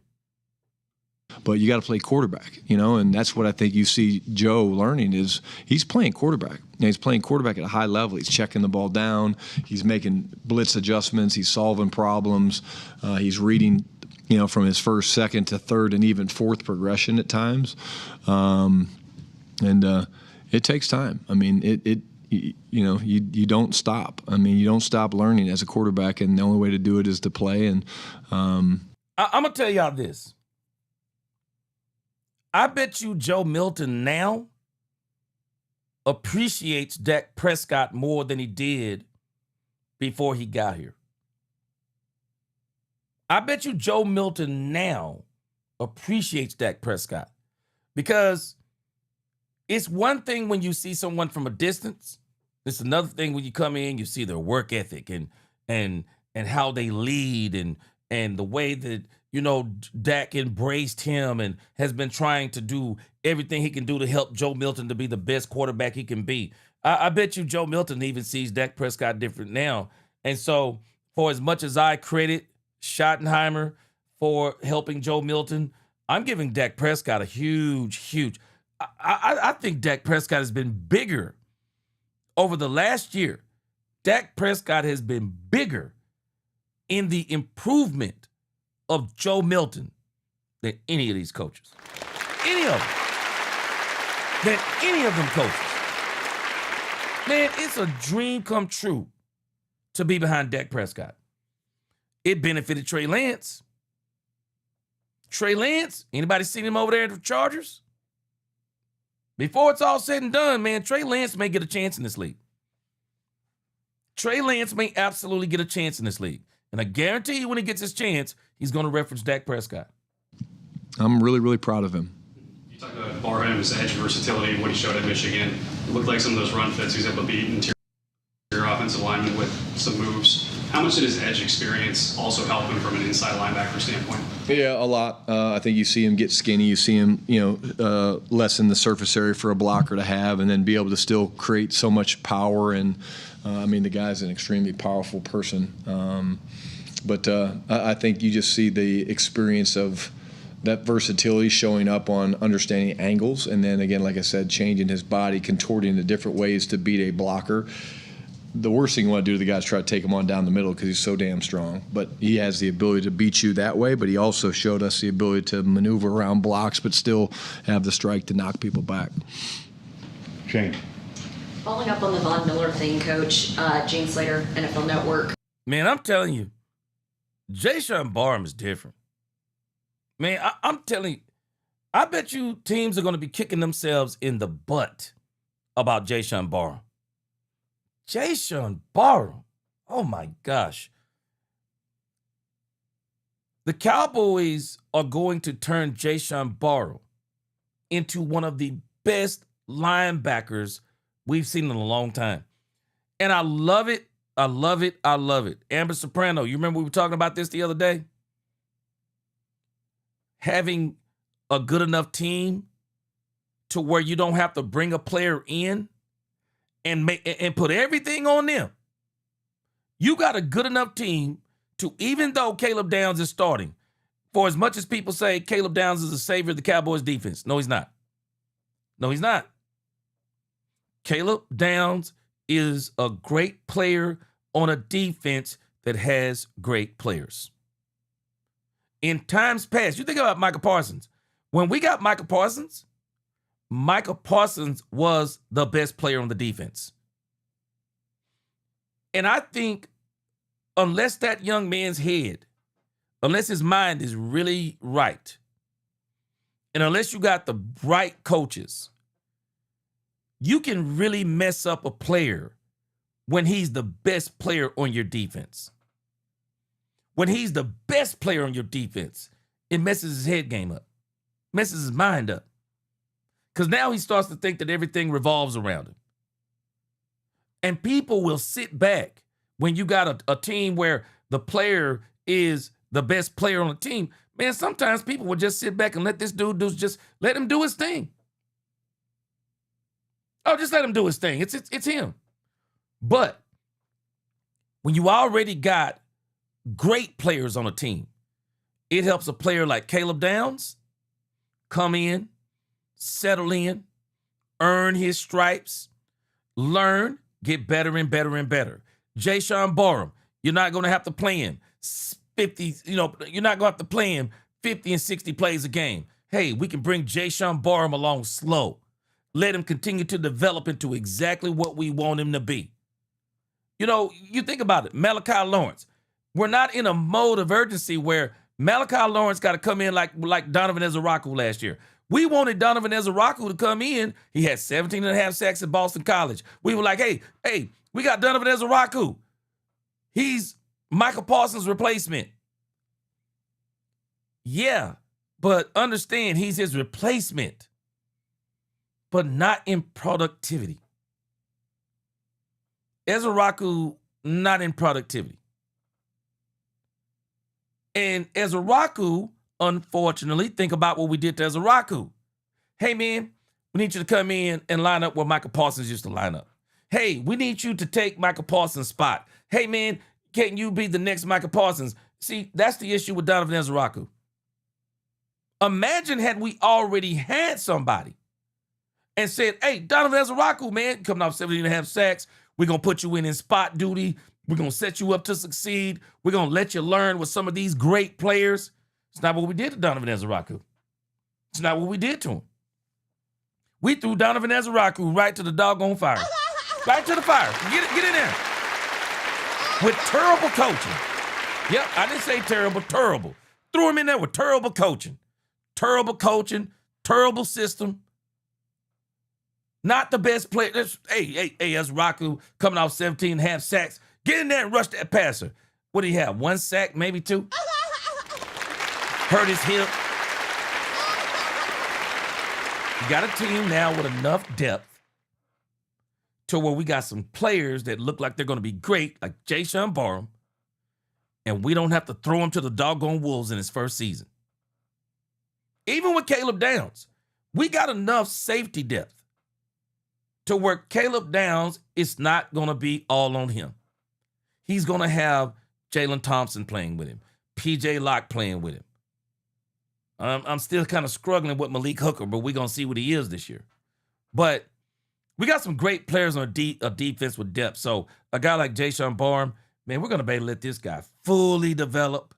I think we're going to see some big plays from him this year. And I think the sky's the limit for this guy. I really do. I really do. Yeah, Larry Golden, you got to realize, man, I don't think, Sam Howell, again, coming in, Shotty already mentioned this system is a little bit hard. So I think Sam Howell was behind the 8 ball from the get-go. What went into the scouting, the pitching, and ultimately the signing of Vaughn? Can you walk me through some of that process? I'm sure you've covered a little bit of it at camp, but when you think back, how did the name initially come up? Because his name's been tossed around here the last 4 off seasons, but why now? I'll be honest with you, Jane. I think the first time I heard it was Vaughn. Vaughn had a picture on with a Cowboys shirt or hat or something. I don't know. Now, I want to talk. Let me bring this up. I don't know if y'all remember this scenario. So now we got Von Miller. And Von Miller is one of the best players. If you're a pass rusher, we got Malachi Lawrence, Jayshon Barham, Donovan Ezeraku, not to mention all these other guys. They're here with one of the co-founders or the, co-leaders of the Sack Symposium. He's going to help so many of these guys. But I want you to go back to what Jane Slater just said. Jane Slater said Von Miller's name has been thrown around Dallas the last 4 or 5 years. Now, I'm going to tell you something strange y'all might not remember. When Von Miller, when his name was getting thrown around Dallas, his ex-girlfriend, mother of his children, the one who they're saying that CeeDee Lamb is involved with, do y'all remember what came up around that time? There was some kind of little domestic issue, and right around that time, and I think that may have contributed, I could be wrong, but that may have contributed to Von Miller not coming to Dallas. Y'all remember that? Yeah, Von Miller's name has been thrown around here a few times. Every time Von Miller in these last few years, contract up, you hear Dallas. But I think that one time, and it was really serious, when he was coming, it was the year he signed with Buffalo. There was a lot of talk about that issue that came up. Just saying. So, now we got Von Miller, and, I think, timing is everything. And maybe this is actually the best time that Von Miller could have ever came to the Cowboys, because he's going to be able to help them in so many ways, not just on the field, but off the field too. But I think this Von Miller thing it's just all the way around. The Von Miller thing to the Cowboys is just fascinating to me. So everybody thought we were making this big move to get him, and then, we've always known who he is. Christian Parker, has been with him. B.T. Jordan, of course, is a trusted friend. I've always been a big fan of Von's. And then, as we got into training camp and, there was conversations about him, and you go back and you look at what he did in Washington last year, and you see the production, and you see, okay, wow, he's old, but man, that's a lot of sacks, and you think about it, and then you look at. Now, I hope this is not another Dante Fowler thing. Do y'all remember what happened with Dante Fowler? Dante Fowler left the Cowboys, went to the Commanders, had a 10-sack season. Commanders didn't bring him back. Cowboys brought him to Dallas saying, hey, 10-sack season. Man, Dante Fowler had to be one of the biggest disappointments. I mean, one of the biggest disappointments of last season. Man. Oh, my gosh. Man, Dante Fowler, nothing against Dante Fowler as a person. But, man, he did not look good here. And I'm going to give him the benefit of the doubt, too. It was up on the Matt Eberflus. And so that just didn't turn out. I wonder what Dante Fowler would look like up under Christian Parker, because I got a strange feeling that Von Miller is about to look really good up under Christian Parker. At our guys, which were very, very talented, but there's some young players there. Donovan Ezra-Rock, who I think the world of, is going to be a great player in this league. I think Malachi Lawrence is showing us now. We're seeing flashes of what he's capable of. But you can add a guy like this who has experience and still talent, but at the same time, he can have an impact with some of those younger players. And when I say that, I'm not just talking about defensive edge pieces. Off the Maybe field. he can help Tyler Guyton. Maybe he can help Nate Thomas. And I think that's what he. Like he was coaching Malachi Lawrence on the sidelines. He was coaching Malachi Lawrence on the sidelines.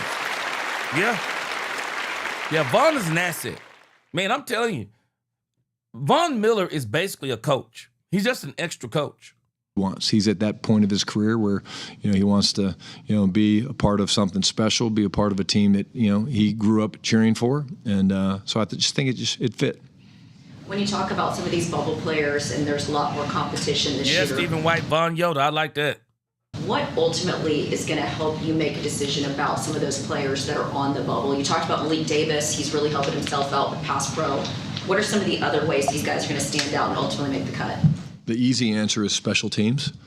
When you get into really roster spot, 45 through 50. Now, this is the thing that I'm wondering about Camden Brown. Is this something that they could possibly use against Camden Brown? Is special teams. Because I noticed last week they had him trying to field punts. They had him last week trying to field punts. So I wonder if that would be a reason if they didn't retain Camden Brown, would it be special teams? But if I'm the Cowboys, I ain't giving a doggone about that. I can work on special teams the whole year. Camden Brown ain't going nowhere. But I wonder if that's the case. Yeah, Glenn Harrison, yeah, you said you remember because he said the Cowboys never called him. And there was something going on. That was out there in the news pretty serious, man. I thought Vaughn was about to lose his career. 3. Those are usually guys that are not starters or premium players that they play, every snap or the majority of snaps. So you have to find guys that have the versatility to play special teams. And then, quite honestly, when you're, going to game day activations and inactives, that's the other thing, Make no mistakes. We were not good enough on special teams last year. We know that. We realize that. It's been a big emphasis. Last week wasn't great. Seattle I'm talking about. So if you want to help yourself, you spend a lot of time with Nick Sorensen and Carlos Polk, and you dive into the details of being a part of the big four. And I think you look at guys, I'll speak to this young man. Marquise Bell. Marquise Bell is one of our, most trusted leaders on the special teams. He's a really good football player. He's a good defensive player. I think he's a great special teams player. And there's guys like that. What up, Hippie? They play 8. Oh, I see what you just did there, Brian. I see what you just did there. I wonder if that's going to be his justification for keeping Marquise Bell. You ain't fooling me. Marquise Bell got a contract with the Cowboys. I don't know. I say it's small money, but the Cowboys may not be willing to eat that money with Marquise Bell. So, bro, you playing special teams, they done paid you 9, 10, 11 what up, years Brian sometimes Walker? Because they have a trait that is needed. And Yeah, Easy E. Yeah, I do believe the Cowboys are still going to make a trade. Yeah, they're going to make a trade, I believe. It ain't going to be what I think everybody think it's going to be, but I think they're going to make a trade. We believe that there's 3 phases that go into every game. It's offense, defense, special teams. And, quite honestly, it'd be amazing if we could say that, hey, every week we plan on winning special teams, because then you only have to truly win one of the other 2 to give yourself an advantage. And that's what we're trying to get to. We're not there yet, but we're trying. Aisha Morrison, DallasCowboys.com. Coach, we've been talking about special teams. You mentioned earlier in the offseason that it was important to you to prioritize being in the defensive room and being around. Do you mind sharing which ways you are trying to prioritize the special teams unit this year as you're in your head coaching journey? Yeah, that's a good question. I think I understand defense a lot because I've been an offensive guy for my entire career, and so you learn a lot about defense, and you know how to attack defense. You understand things. You guys might be, surprised by this. I wasn't a great athlete, so I wasn't usually put on special teams. I was a quarterback too. Maybe I was a little soft. I don't know. I really didn't know a lot about special teams, and now, of course, the game has changed with the kickoff rule and how things are done. So, literally, he got some sitting he got a through in contract, meetings too. and learning the installation through the spring, and I'm not where I need to be yet. Yeah, Glenn, he threw, boy, he threw what's name in real smooth, didn't he? He threw old Marquise Bell. I'm like, man, ain't nobody even asked you about Marquise Bell, but since you mentioned it, yeah, I think he got that contract. Marquise Bell gonna be here. But I've got a pretty good head on my shoulders, a pretty good sense of how to solve things, and if you think about. Oh, wait a minute, Larry, what'd you say? You said I was amazed the other day. You said I fell asleep, woke up 5 hours later, you were still on. You like energizing, buddy? Yeah, man. Just putting in that work for Cowboys Nation, man. It's really just blocking and tackling and blocking destruction and things like that. And so there's leverage and angles and things like that. So, I sit with Nick and Carlos even now and spend 30 minutes, 45 minutes every couple days talking about special teams because I want to be able to help. And it just doesn't come as naturally to me as the other 2. Man, last year, it seemed like the special teams wasn't so special. We were not getting the big runs. We were not getting the big runs out of Turpin. Brandon Aubrey, Brandon Aubrey was Brandon Aubrey for the most part. But then Brandon Aubrey even surprised us last year. And I think Brandon Aubrey might have missed about, 5 kicks? Even Brandon Aubrey didn't seem like, special teams, man, it's just, they really need some work on special teams. They really do. And I'm telling you, next season, because it's obvious they're not going to do it this season, man, they might really need to think about bringing in a top flight special teams coach. Because this special teams just hadn't been so special. Phases because I haven't been around as much. Kyle. So you have a couple number 40s on your roster. How involved do coaches ever get in that kind of situation? You stay out of it. At least my deal is you stay out of it. It's yeah. Well, no, you guys can be involved. You guys can be involved all you want. Actually, I really don't care. But no, that was literally, and I won't share. I'll share the story. I won't tell you who, but last year I think it was like the 3rd or 4th week of the season. We had a player come in and. Was really disappointed because he thought we were going to take his Aubrey jersey was number Aubrey, from but him. it seemed like he missed a couple that people didn't expect Take a deep him to breath. miss. We're not doing that to you. It's not for us to decide, And so the locker room, if it's built on having real hard conversations and true, honest relationships, then I'm never going to yank a jersey from a guy. And so they work it out. And if they can't work it out, then we'll find other solutions. But everything we've had. But ever since the league changed it to these single-digit numbers. Man, I'm actually laughing that Von Miller is running around with number 40 on and hasn't even got the number yet. Boy, that is some crazy work right there. I don't know, man. I don't know if Hunter Lipke is coming off that number 40. But I tell you this, shoot, Hunter Lipke better than me. Because the moment Von Miller would have told me he's giving me a lifetime supply of chicken, shoot, man, I'd have been out there with number Man, I wouldn't even had another day I came out on the field, bro. I'm sorry. I'm taking that Lifetime chicken, bro. You talking about organic chicken? Nah, Hunter Lipke better than me. I'd have never looked at that number 40 again. That everyone other than offensive linemen and defensive linemen could wear it. They've made it really difficult on head coaches, and so our protocol went in place that day. I said, I'm not getting involved. You guys figure it out, and they usually find a way. And we all do roster projections. How much do you guys What up, East Texas cut truck? it down? Shoot, I wish they'd offer me that chicken. Shoot, boy. I'm getting my lawyer together that contract, bro. We getting the contract on that chicken. Think I'm playing? Shoot. Lifetime supply of chicken? Shoot. Give a doggone. I'm getting that chicken. I don't care if I get tired of chicken. I'll give it away before I not take it. Shoot, you had chicken long after football, bro. Is that the rate of Hunter Lipke's career? Unless he switched or something happened. I mean, man, you're going to have a whole longer time with that chicken than that doggone jersey, bro. You know, the first week of camp, the end of camp. Yeah, we're just starting to kind of get into that a little bit, Todd. You know, like right now it's more of, we've been really, and we still are. We're still evaluating people, but like we're starting to say, okay, hey, 6 days from now, whatever it is, we're going to have to start making the cuts and trimming the roster, and what's that look like, and so we're early on in that. But really until you get to this point, leading into the last preseason game, we've had our joints, we've had our 2 preseason games. You try not to, and so we'll get into that process a little bit more this week as we go. Yeah. Julius Wood with a concussion. What's his outlook, and anyone else that was banged up? Yeah, I haven't heard yet on Jay Wood. Trying to think other injured guys. We came out who? Yeah, but it was nothing bad.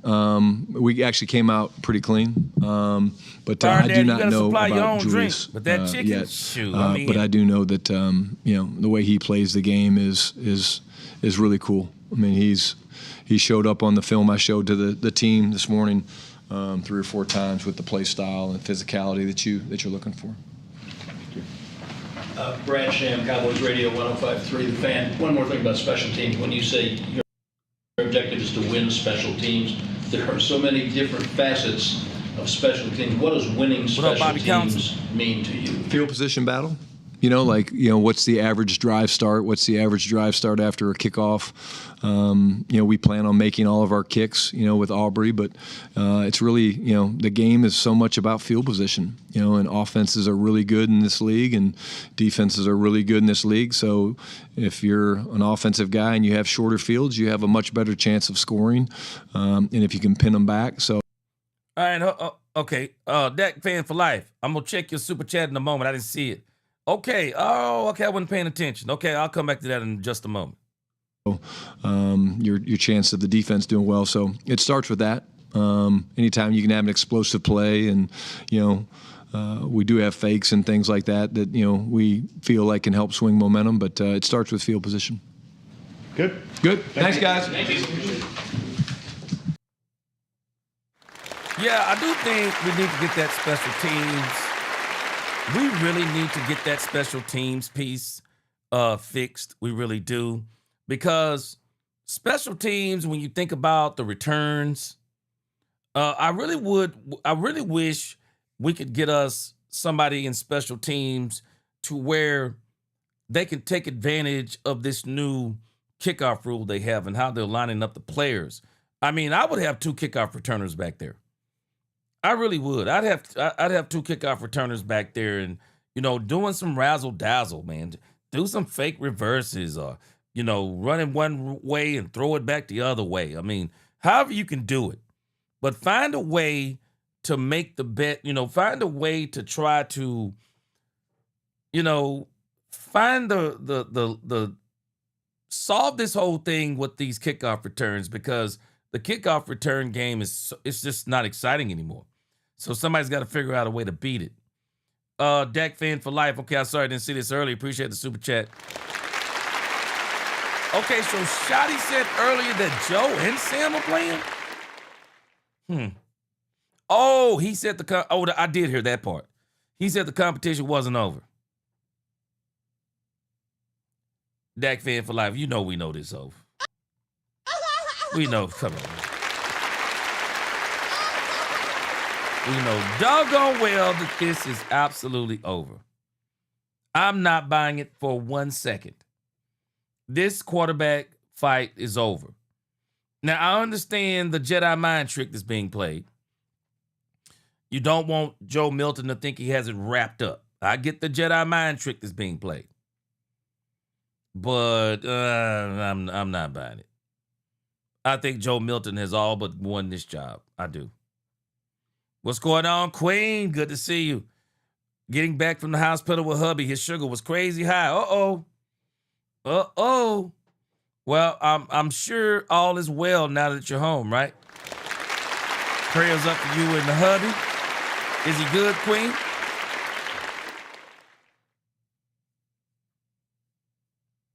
Yeah, he started. Yeah, that'll mess you up right there. Frank Lawrence said he blamed Sorensen for last year's debacle. Yeah, I don't know, man. Glenn Harrison. You know, I would probably, yeah, you know what, too, Glenn Harrison? Yeah, you do want to make it seem like it's a battle to the end, which is really not a battle to the end. You know, Joe Milton, again, if Joe Milton would have got beat by Sam Howell, I would dare say you probably would have needed to go get another backup quarterback because Joe Milton had a year up on him, knew the playbook, been with Dak, been with Shotty. So really Sam Howell in the grand scheme of things was behind the 8 ball as far as that went. So Sam Howell was going to have to play his butt off to even really pull ahead of Joe Milton. And even in that first game, I'll be honest with you, I was shocked when I saw Sam Howell was, 8 for 12 or 9 for 12 or whatever it was. I was shocked because I was like, it sure didn't look like it. It did not look like it. All right, yeah, doing better, G. Yeah, prayers up. Prayers up. Sent that timber up, Queen. Glad to see that. Yeah, prayers for the hubby, says April Showers. Frank Lawrence said Aubrey's going to win us a playoff with a long kick. Yeah, I said that was one of the reasons why I want the Cowboys to extend it. Because when you got a team as good as the Cowboys, and then you got a team as good as the Rams, he may be the difference in the game. In a hard-fought game, he may be the difference. He absolutely may be the difference. He may be the difference in a hard-fought game in the playoffs, or he may be the difference in a shootout. Yeah, I was glad we extended Brandon Aubrey. I really was. That was some good money spent right there. All right, guys, so we're not going to do the player interviews on this show. We might do those tonight if we decide to do Cowboys After Dark. We won't do that on this show. If we don't do them later on Cowboys After Dark, turn those notification bells so you know if I go live later on. We're going to end this show with George Pickens mic'd up on the sidelines. I am sure this is going to be pretty entertaining here. Hold on a second. I am sure this is going to be pretty entertaining because, man, this dude, George Pickens, is an absolute menace. George Pickens is a menace. Straight up clowning people, man. This is George Pickens. Sounds from the sidelines.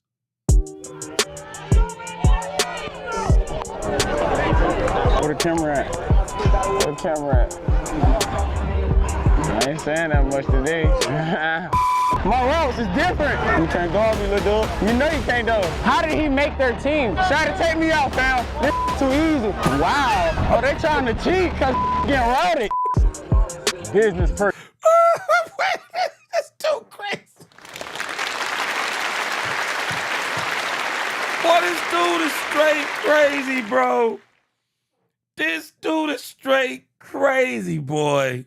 This dude said how he make the team.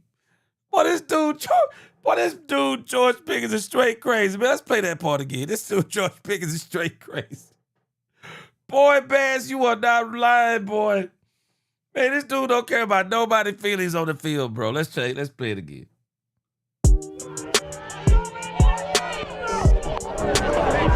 Where the camera at? Where the camera at? I ain't saying that much today.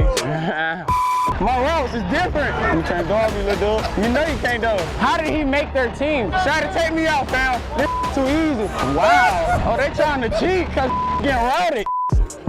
Business per usual. Boy, this dude is crazy, bro. I'm sorry you gotta have a guy like this on your team. Man, you gotta have this dude on your team, man.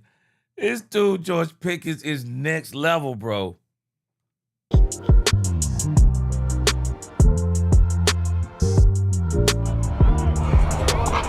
big guy. What it do? You ready to go? It's here. I was just about to tell you I'm mic'd up. You're mic'd up? Yeah. Man. Well, it's good. Mic'd up is a $200 donation to the hot dog fridge. Did you know that? I didn't know that. You gotta buy Wagyu dogs. I ain't never had a Wagyu dog. That's a Ryan Wells, I can see that, the Cunningham reference. I can see it. fancy glizzy. Time you try. What up, Tim I Jones? love you, brother. Love you too, bro. Are you marked up? Yeah. I know he hit me. Oh, I want to talk about practice. I hear you're mic'd up. 3, I hear you, baby. You ever notice that Terp's got little baby sweaty hands? Stephen White, boy, I love that comment. Stephen White said, boy, that's a bar right there. Stephen White said, I waited 30 years for George Pickens. Boy, that's a bar right there, bro. That's a bar right there, bro. Shoot, Marco, Cowboys about to give teams problems, bro. CD, GP, Flo. Now we're going to add Camden Brown. See if we can get Joe Milton involved. Cavante Turpin with the deep post routes. The team about to be a menace, boy. Team about to be a menace. Boy, attention.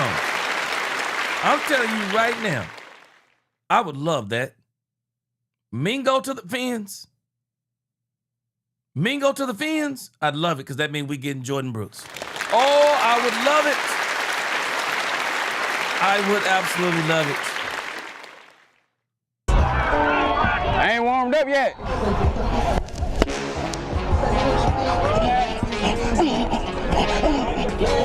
No gloves. Like you talking about like curl? Punch and hit me. Oh, okay. What?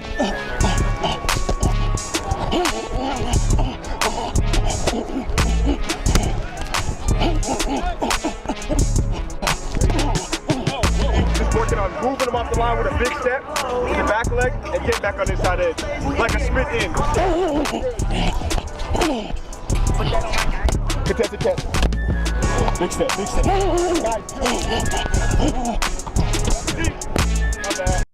Y'all catch JP? Y'all catch GP? Y'all catch it? Y'all catch what GP did there? He just threw in 2 one-hand catches like it was nothing, dog. It's no big deal, dog. Y'all see what he did? Y'all see what he did? GP got 2 one-hand catches like, oh, no big deal, man. No big deal. I do this on the regular. I want you to notice GP, 2 passes, no gloves. Same way he catches them with gloves. A lot of people don't realize these guys in the past didn't wear gloves. Now they got gloves on. If you can't catch, it'll help you to catch. But if you can catch hands with no gloves, with gloves, you're a monster. You're a machine with gloves. And so this is what makes GP so good. Man, check out GP again, man. You gotta appreciate it. You gotta appreciate it, man. Check it out. This dude just a monster, bro. Like a split in.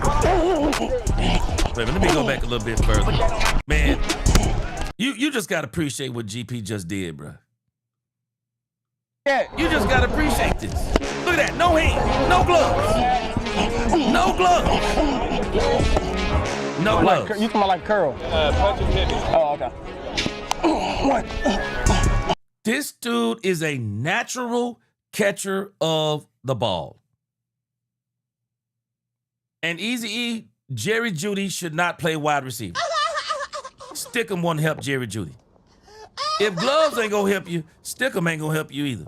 Jerry Jeudy shouldn't play wide receiver.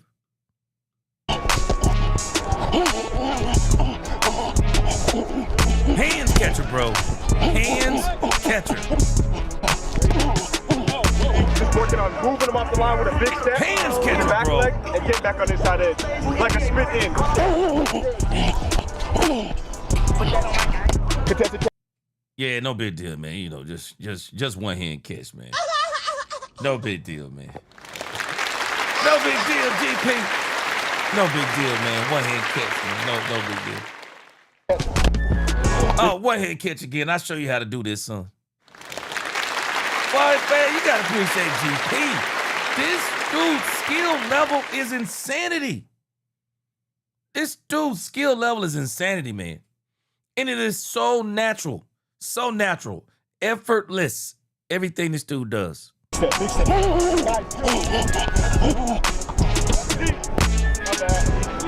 I know. I need to get in that vibe. Let's go. 60 yards, stand at our side. 69 going. Let's go now.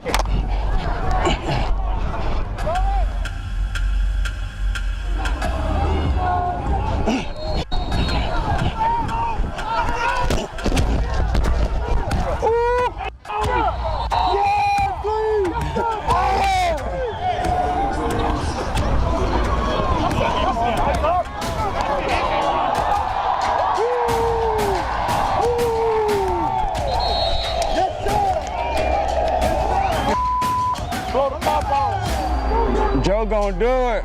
Blur.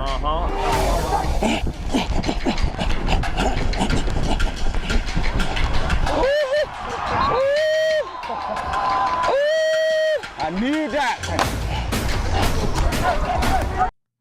George Pickens is basically always open.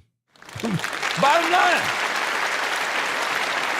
I'm telling you, boy, if I was a quarterback, oh gosh, I'd have a hard time. I'm telling you right now. I would have a hard time if I was a quarterback and George Pickens is on my team. He's always open. George Pickens is always open. Even when he's not open. George was open on this play. Right here. Oh, he open.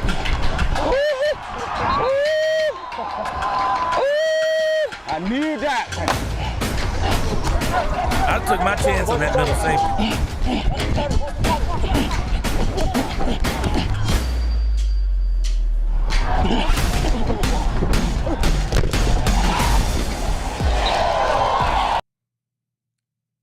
Insanity.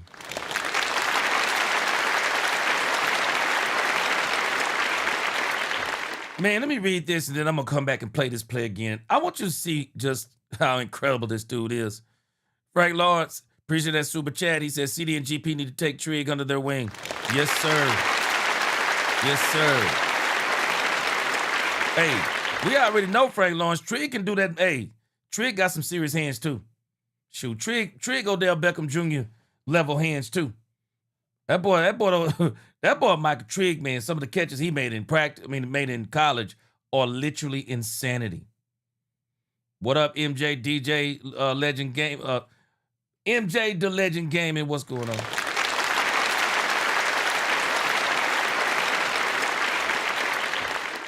Watch what George does here. This is literally insane. George Pickens is running down the field, looks over and sees the ball isn't, I guess it isn't coming to him at the time. Then when he sees Dak getting ready to release it, he turns and goes the other way and makes this catch. This is crazy work.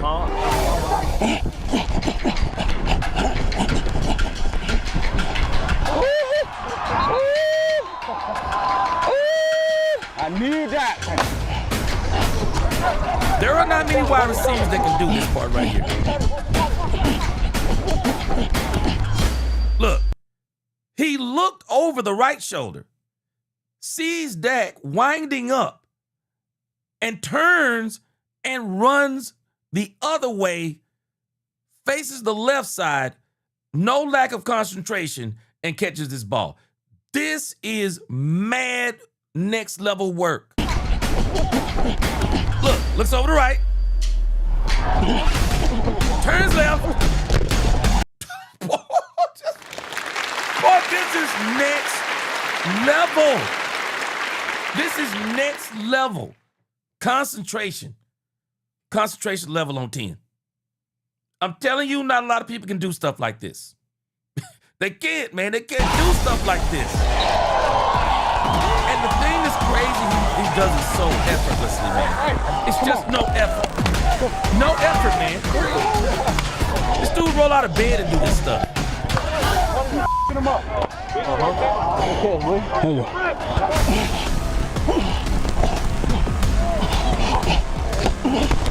Hands. Yes, sir. Another day at the park.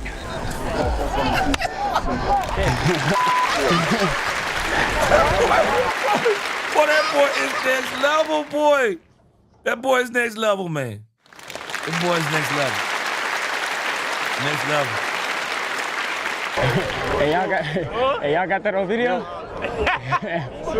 Turn me up, man. I already did. I just did, what you call it? You remember what I did against the Eagles? I just did it again. You heard that big ass, you heard the crowd?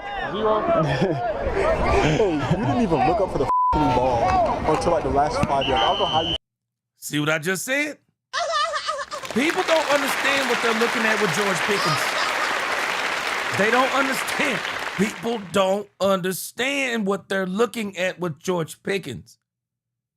It is insane to look over your right shoulder, turn, run, and look up to your left at the last moment, track that ball. We're talking milliseconds. We're not talking about seconds. And in milliseconds, track that ball and make that catch. I don't think people understand what they're watching. Found it, bro. And then you went up head top. I know you was like, oh, this. I said, oh, God, he's not looking. Then when you look, I said, you got a chance. Still's an alien, man. This Still's a doggone alien. This dude's an alien, man. Right now, I know you looking. I was looking for your eye, bro. Bro, I just did some. Yeah.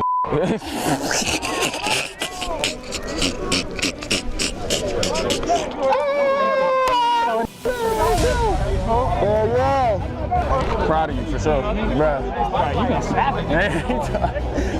California breeze, man. Man, let me tell you something. Do y'all know how many of these wide receivers in this game know that this man is him? The statement, and I'm going to replay it for you, the statement that was just made when he said, I'm proud of you. Man, people, they know what this dude is doing right now is incredible. The level of concentration that George Pickens is showing. Wide receivers keep getting paid. George Pickens knows he's better than these wide receivers. They're making all this money. And George Pickens continues to keep his concentration, keeps having fun at playing this game. And you can't block that stuff out. You can't block it out. You basically have to accept what it is. And once you accept what it is, everything gets easier. Man, when you think about what George Pickens is doing, I'm sorry. I just don't think we've seen anything like this. Other than Dak Prescott, I don't think we've seen anything like this. A player playing on a tag, knowing he should be signed, watching other people get signed, and not allowing those things to mess with his brain. Still performing at the highest of levels. And it's like, it's not like, I don't think it's the fact that it's not bothering him. He's just accepted what it is. And rather than making the worst of it, he's putting his trust in God and he's making the best of it. Every time I see George Pickens, it just brings a tear to my eye. It is incredible what George Pickens is doing. And that's why when these guys, as they're talking to George, understand what they're saying when they're talking to him. Everybody knows this situation. And they're just like, dude,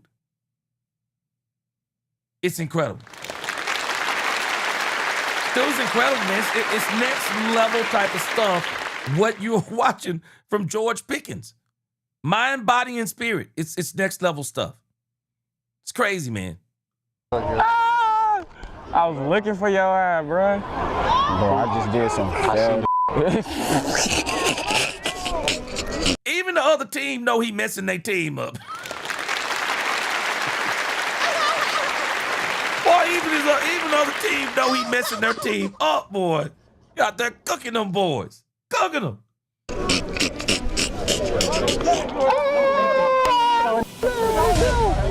Yeah. Proud of you for sure, bro. I'm proud of you for sure. Bro, you been snapping. Oh, yeah. Yeah. Sport GP next level, man. California breeze, man. Sport GP next level. I can't complain. Oh, right there. He on. Not now, don't let nothing that George Pickens is saying on this microphone pass you by.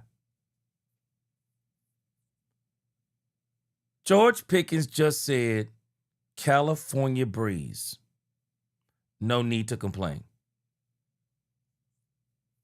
If there's anybody that's got something to complain about, it could possibly be George Pickens. Watching the wide receiver across from him, Olave,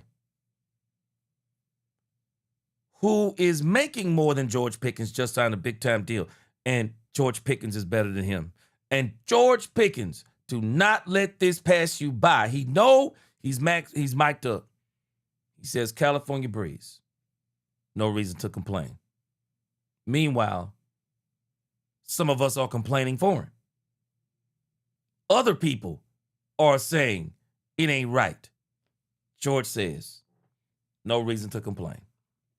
Trusting God, trusting the talent that God has given me, trusting in what I got so far, and thankful, and I'm trusting God on what I'm going to get and what I'm going to be. This dude different, man. Shoot. Boy, this dude different. Shoot, this dude different, man. I'm telling you, take a different level of mindset to get where he is. I used to be a Saints fan, but I was a Richard Bush fan. So.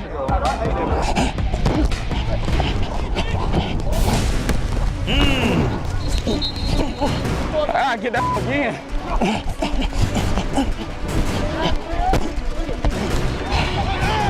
That's all day. Why he not pressing, fam? This playing off. Why you not pressing? Hitch. This dude crazy.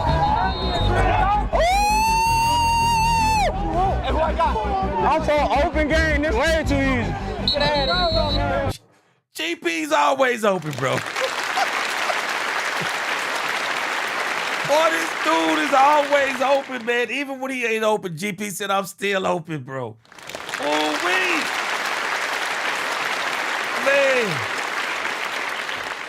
Man, I'm telling you, Stephen White. Man, people need to understand what they seeing. They seeing something incredible, boy. Man, they seeing something incredible. Steve White said, I'm not. He said, GP did good enough to get tagged after that start in football. He knows his worth. Man, this dude is incredible, man. Hey. So I'll show you how to do this, son. Daggy Lee said, all day, you can't stop me, boy. Shoot, I tell you what, man, if I was that dude covering him, I would tell him straight up, man, you know why I ain't pressing, bro. You know why I ain't pressing. Yeah, he gonna be with Dallas too in that long deal. Yeah, 7-11's Enoch. 7-11. Let him go, fam. We can't get no flag. Can't get a flag right there. You know, what do you actually think? I got number 2. Okay.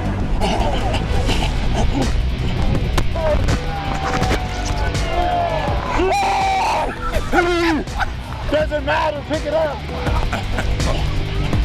That boy GP is crazy.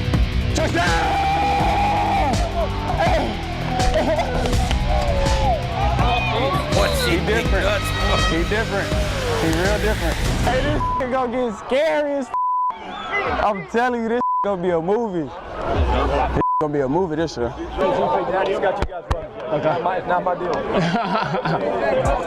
Hey, chat. That's a wrap. I really fried. Put that part in there, but bleep it out for the TV version.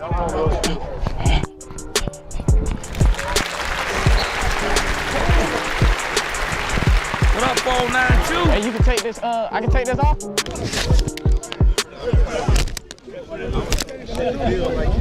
Wow.